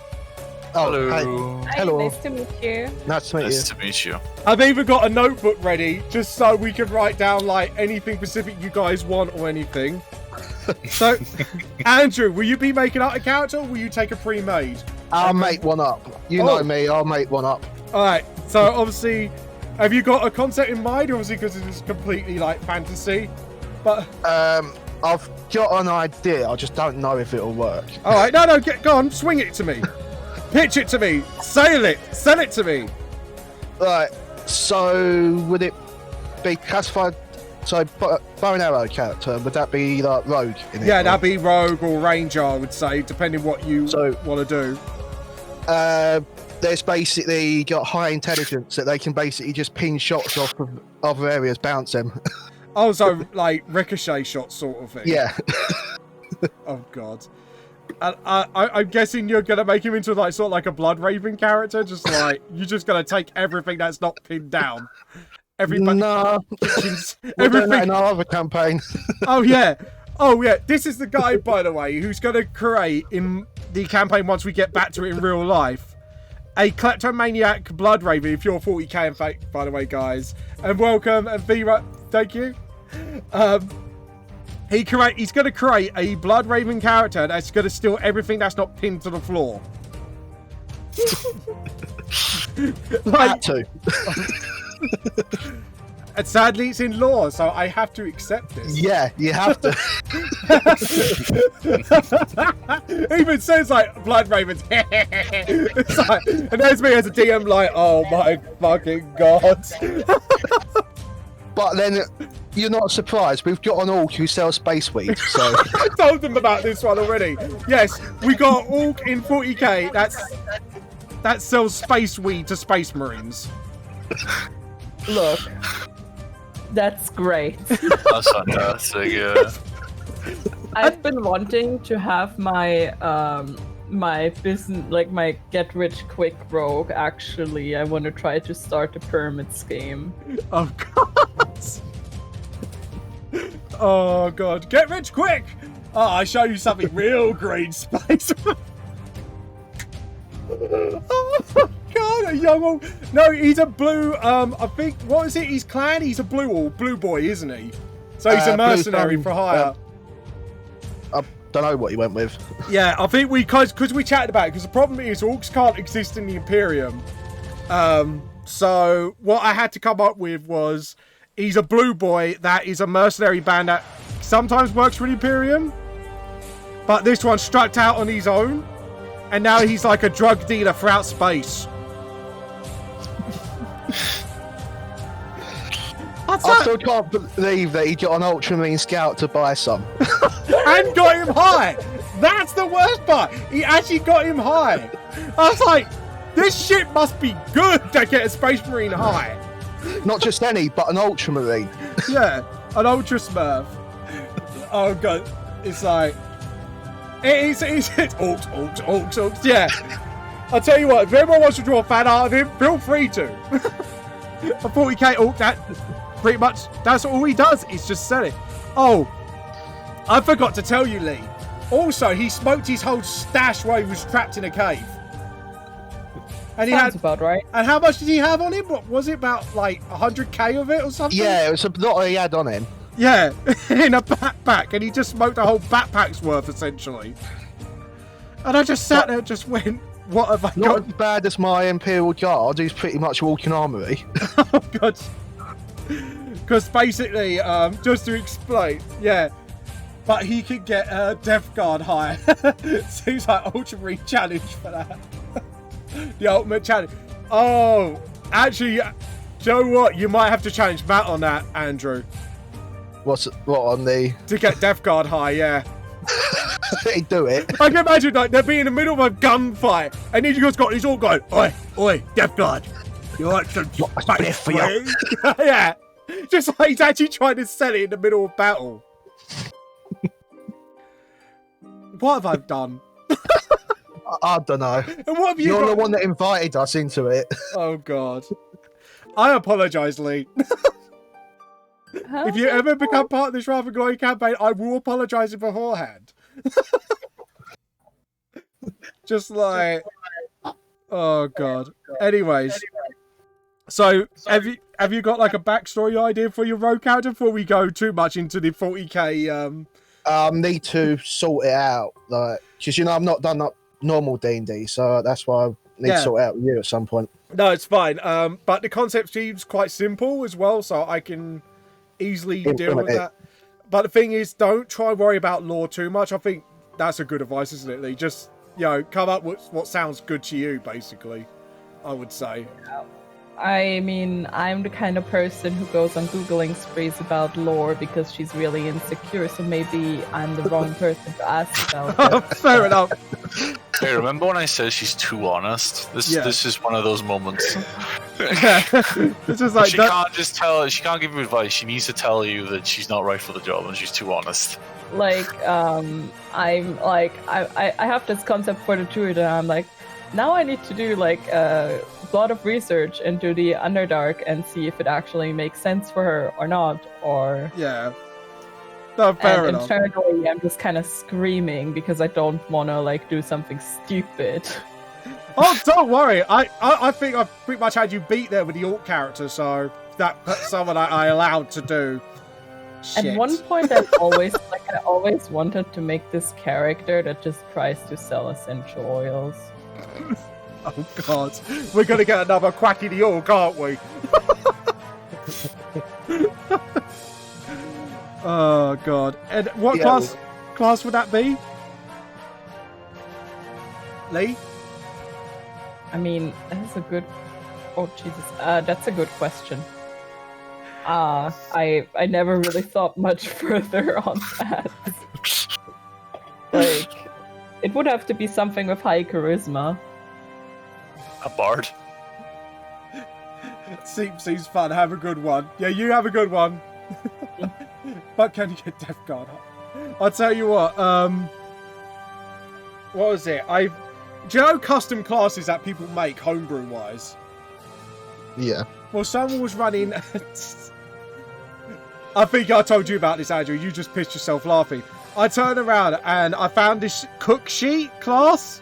There was actually a class for cook. And I remember this like stupid YouTube video that I saw. So I thought, Yeah. do you know what? I'm going to make an over-the-top French accent chef. It's called Sacre. Even Sage was like, oh God, no. Like Sacre Bleu. And my weapon was this giant pan. How white people would. But the problem is, like every time we counted a goblin den, and I found their kitchen, and I rolled investigation to see what the quality of the kitchen was. Obviously, it's goblin quality, so you can pretty imagine like his horror is like, this kitchen ain't good enough for Sacre Bleu. Why you do have a shitty kitchen like this? Like ranting at the goblins' dead bodies after the fact we killed them. And he's just ranting about kitchen while everyone's just looting the goblins. And then it gets worse. So, someone was kidnapped in this dungeon. Just went full on, yeah, exactly. At the goblins. And then literally, like, someone was captured and he made a bunch of pudding beforehand and everyone burst in to rescue. But the first thing Sacre Bleu did, he just pulled out a tray of pudding and went, pudding? Instead of like, are you alright? He just offered pudding to a prisoner. Yeah. I think that was like, out of all the D&D stuff, that was the dumbest thing I ever created. And here I am with my rogue, like, Yeah. I need to step up my game. Yeah. I can't wait to see what you come up with. Like, maybe my character can be friends with your character, you know, when we get in a campaign together one time. I will make Sacre Bleu all over again. It'd just be like, you'll be dealing with him while he gives out, you know, puddings to, like, random people.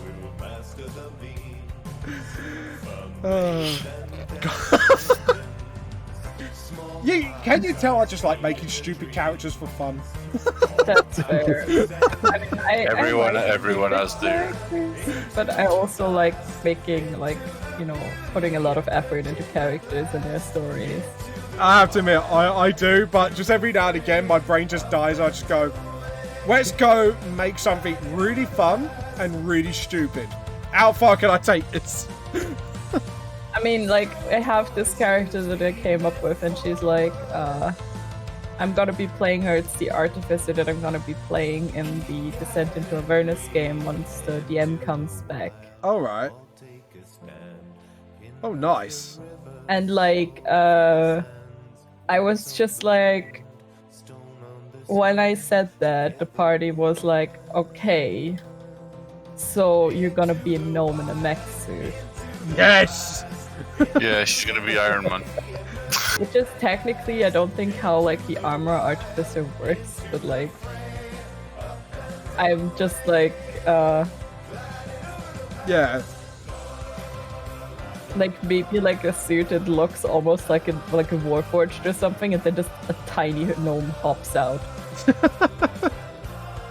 Or maybe some, like, next Gurren Lagann, like, armor, just, like, this over-the-top transformation sequence that, like, takes, like, 10 minutes to do while everyone else is fighting.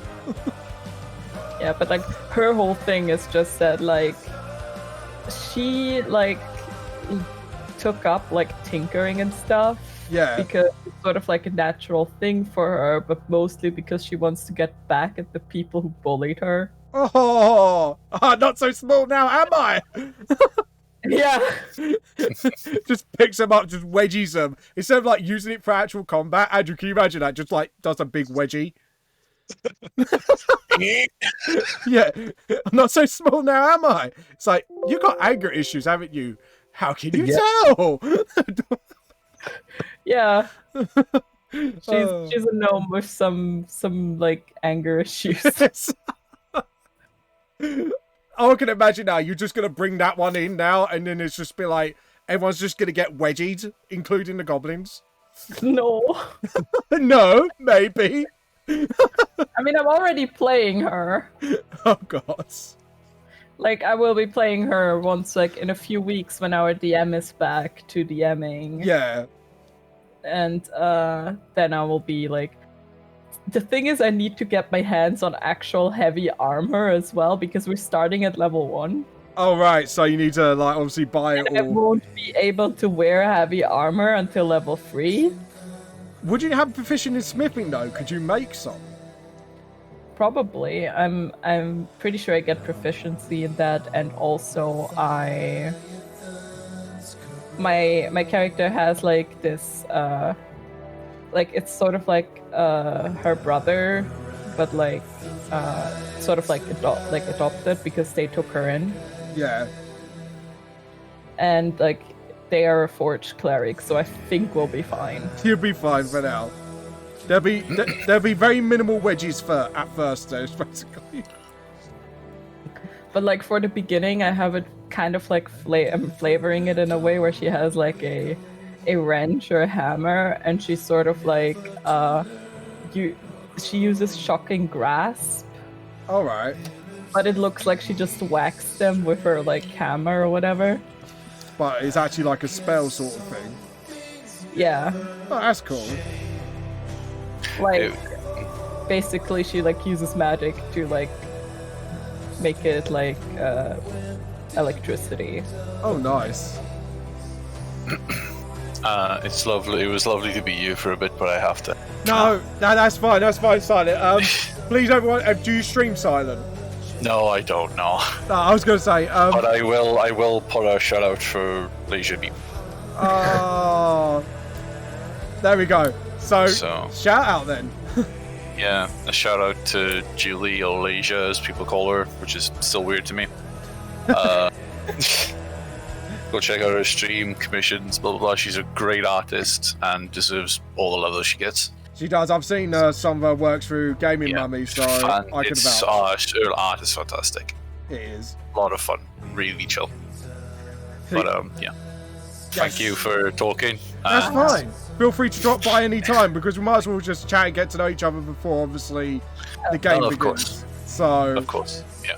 plus then But- we can come out with concepts as well for the first session then. Yeah, thank you for the invite, and I'll speak to you guys soon. Yeah, definitely. Speak to you soon. See you. Alright. Yeah, see ya. Bye bye. Bye. So, Andrew, sorry, I'm going to write this down now. You want to be a rogue or ranger, yeah? Yeah. And obviously we'll cover a story along the way. And like I say, please do not worry about lore. So what I'll say is, like, my advice wise, this is going to be your first game. The important thing is to have fun, obviously. So yeah, just feel like to create whatever you want, and then we can chat and then work around it and stuff like that. I'm going to say for your first time for D&D, I will go for stuff from Player's Handbook and it's on just guide to everything, just to give you a bit more open option. Alright. Is that right? Yeah, that's alright. Lee, have you got any advice for Andrew as a player? Apart from don't blow shit up. Damn it, that's the best part. That's the best part, though. That's the stuff I do. I mean, I've never blown anything up, though, so... Yeah. You'll probably will sooner or later. I mean, there was this one time, there were a bunch of spiders on, like, the ceiling of a cave. Oh god. And the DM was like, oh, yeah, what are you guys gonna do? And everybody was, like, just slowly starting to pick, like, them off, and I was just like, so anyway, I cast Fireball. And he just blown everything up is actually in there. Yeah. Oh, cool. That solved the spider issue. Yeah, there's no webs in this corridor anymore. But yeah, Just like create what you want, and because I think it's important to have a character that you enjoy.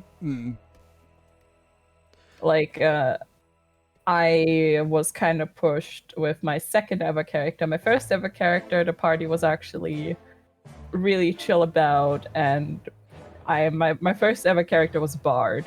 all right. I like Andrew laugh because he knows what might come. What, seduce the enemy? Yeah. So go on, Lee. What did you do with your bard? I mean, it was actually like her whole concept was like she was more about this sort of like magical aspect of the bard. Yeah.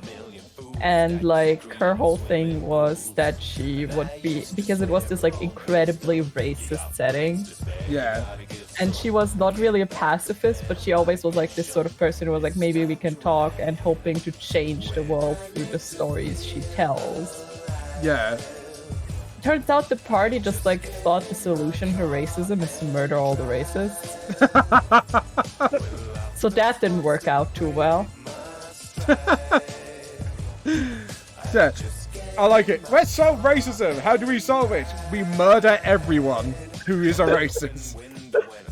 Oh, yeah, It's an that's option. literally it. Like, we killed a paladin.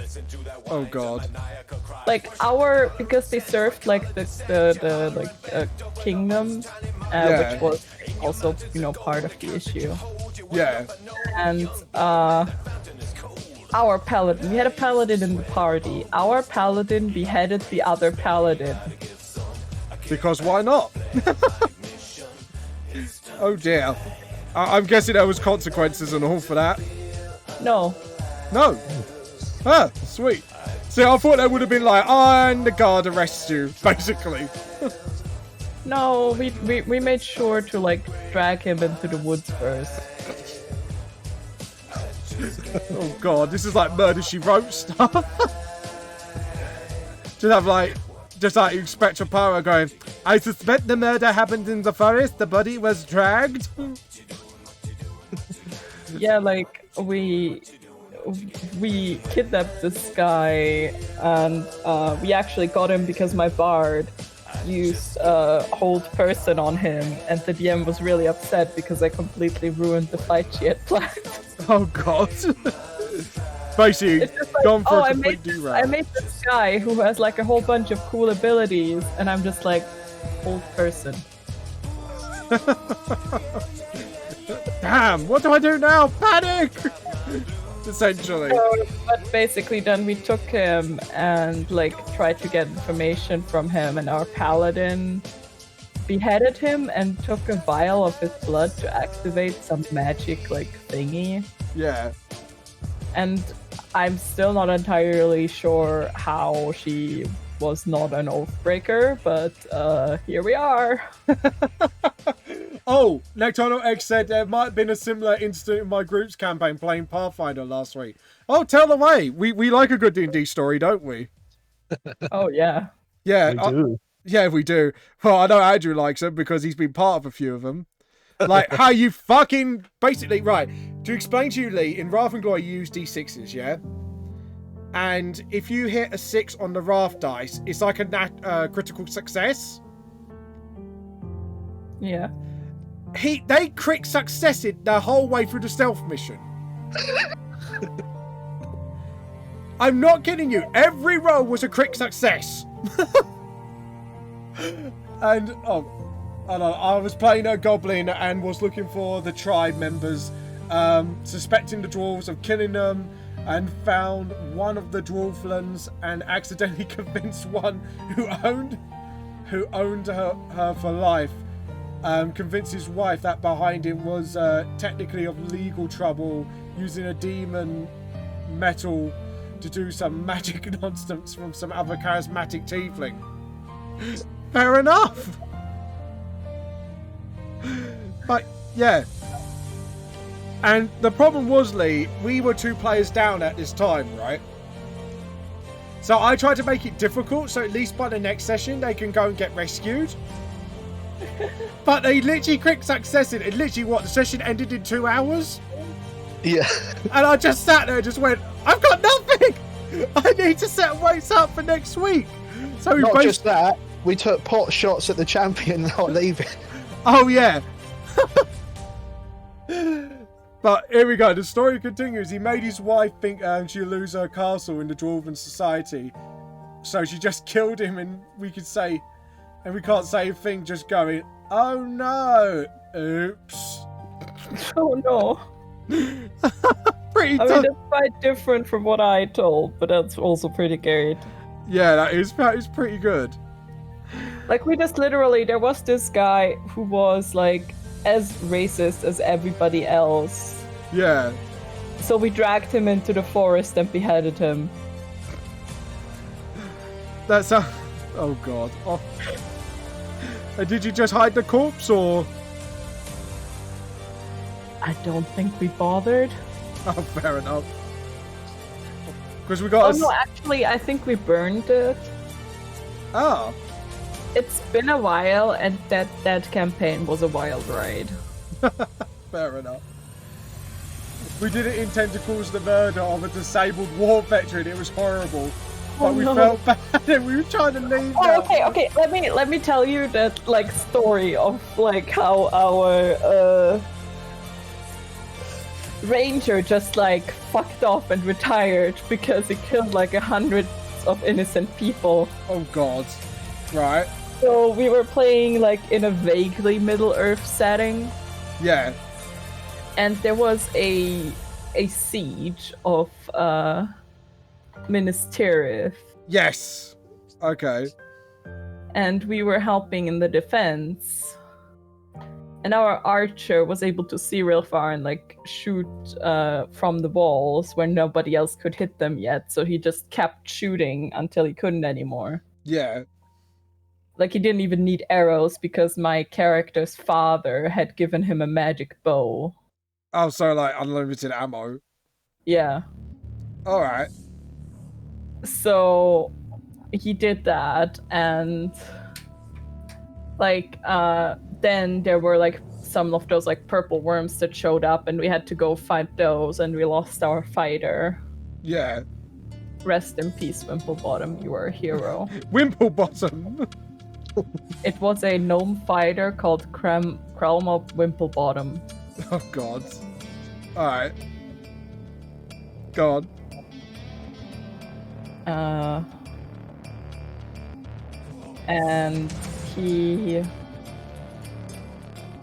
And after that, like in the morning, it turns out that it was like staged because they attacked at night.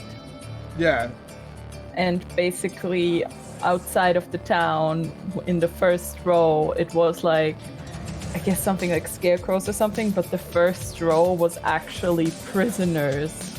Yeah. Like captured like soldiers that were on their way back to the city. Alright. So he shot like a lot of soldiers that night. Yeah. So you just shot a load of soldiers with this unlimited ammo bow, basically. Yeah, that were like tied up. Shit, that's dark! Yeah. That's like, hey, you surrendered? Well, guess what? You're still dead.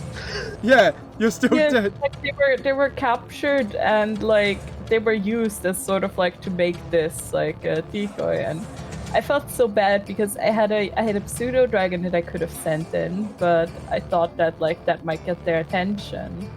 Yeah. And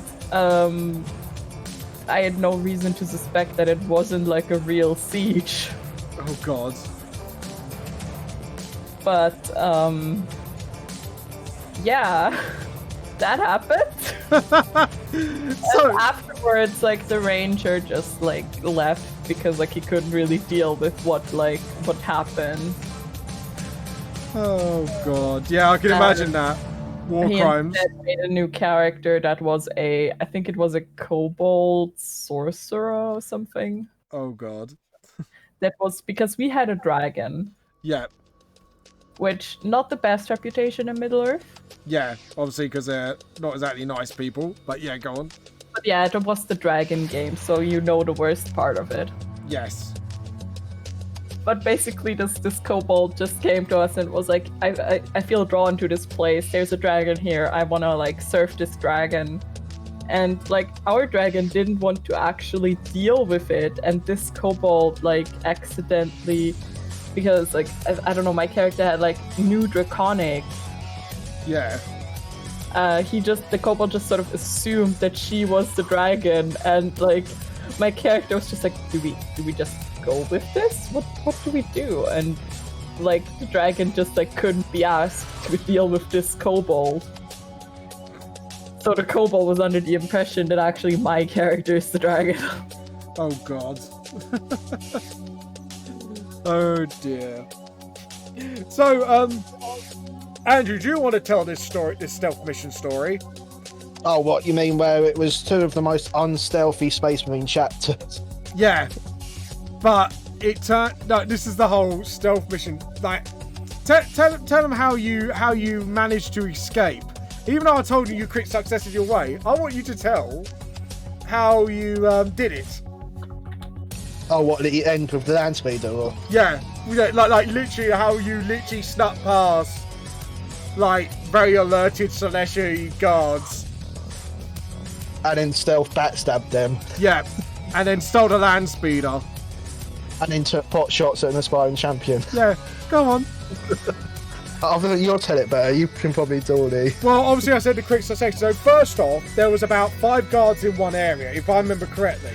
You pulled a distraction technique by throwing a stone, which should have distracted them. But because you quick successed, I had no choice then to let you get away with it. Then you snuck past like another 2 that was pretty much looking directly your way after the... Oh, no, sorry. Before that, you started a fight between 2 cultists because... just to explain the lore, with Sinesh followers, how can I put this in a grimdark setting? They're very kinky. I mean, I know a little bit about the lore, but not too much. By which I mean, I binge watched a bunch of YouTube videos once. Yeah, well, basically, they started a fight and got a bit distracted by it, to say the least. Knowing Sinesh being Sinesh followers, if you catch my drift. Yeah, that's why you're like, I wish I did make it Slanesh. That would have been so much harder if it wasn't Slanesh. But, it would have been easy. And then you managed to squeeze yourself through fucking cracks where the land speeder was, killed one of the guards out in there, then stole the land speeder with the stolen gene seed, then rode out and someone literally hold a bolter out like it, you know, like in the gangster films, Lee. Like when they shoot the gun sideways with their hand. She's broken her like this huge bolt gun, which is literally a rocket propelled grenade launcher. Like, but as a rifle, throwing pot shots at the champion. The champion just, yeah, kind of liked being hit, but at the same time got annoyed they escaped. Well, I had to try and do some damage. You didn't, but it was just the fact that you did minuscule amounts of damage, but he liked it, but at the same time he was really annoyed the fact you managed to sneak past him. Oh, that was messed up. So much as bad as the first fight you had us do in the warehouse. Oh, go on. Where I just charged in like shotgun blazing, kicking the table over. Wasn't it like the first time you also critted your way as well? Through that fight? The side mission that you did. Yeah, it was a side mission to get them used to mechanics. And this wasn't even another stealth fight. You just chose to do semi-stealth approach, I would say. Yeah, we set up stealth and then just charged in, guns blazing. Leroy Jenkins did it. Literally murdered everybody by kicking the table. Wasn't it? You kicked the table? Yeah, I kicked the table, knocked 2 of them down. Yeah, knocked 2 of them down. Killing one in the process, my ad, with a fucking table. And then shotgunned. And shotgun, like, literally the rest of them. And by the time the rest of the party got in, they just surrendered because they basically just saw this, like, Rambo-type guy just murdered everybody within the first 5 minutes of the fight. Lee, have we broke you? No. That is great. It's just like, he just basically made everyone surrender, and then you pretty much murdered them all anyways, didn't you? No, I think we conscripted them. Oh, yeah. Anyway. Yeah, you just pretty much like, yeah. Oh, yeah, that's it. My Christo came in and just basically murdered everybody who didn't surrender, because obviously it's the Inquisition, and the Inquisition always has a delightful habit of murdering everybody. Well, murdering's fun for them. But I do think I'll have to leave. Yes. It has been really nice. It has been, and I actually enjoyed our little chats together. And to be honest, it has been over 4 hours now, guys. I'm really sorry, but I need to make this into a speed draw video, and we're going to choose someone to follow. Actually, we're going to choose someone to raid. Who would you like to raid? One of you two. Have you got a recommended person? I don't know. Like art-wise or D&D wise? Might as well keep it related. I don't know anyone for that, so. Lee? How about Snoach? Sorry? Sorry, Lee. Can you give me a spelling for that? Sorry. Lee? Have we lost Lee? Oh no, I'm still here. Snow Chicken Lord. Snow Chicken Lord. Hold on. Oh, I've got him. Is that the one with the Dungeons and Dragons? Yes. There we go. Alright, thank you, Lee, and Silent. No, I know he's not here now, and thank you, Andrew, for coming on today. Now we shared our stories, I think hopefully next time we're on stream we can start chatting about character concepts. I will chat for you personally, Andrew, to go through a couple of things with you beforehand, and I'll chat through manga, etc. as well. Hopefully we can get all of us on stream next time. Can't do next week. Oh, obviously you're at work, aren't you? But if we could get most of you done, maybe that'd be sort of fantastic. What I'll do is I'll get a private chat going as well to give you the Roll20 link. But anyways, please check out Snow Chicken Lord. Thank you for watching. This is James Vamp Lost Soul, the True Sports Scenes. I'll see you later. Bye from me. Bye from Andrew. Bye. And bye from Lee. Bye. Anyways, guys, if you feel like you enjoyed everything today, please send fan art to vamplosthotmail.com or at vamplosthot. If you want to support me, you could do it via Patreon or buy my books online. One of the two. So thank you all for watching. This is James Vamp Lost Soul, True Sports Scenes. I'll see you all later. Bye.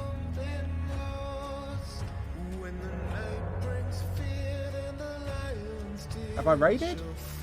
I don't think it's let me. Yeah. No, it's not. No, yeah, I just need to click raid now. There we go. Yeah. You just need to actually start the raid. Right. Woo. There we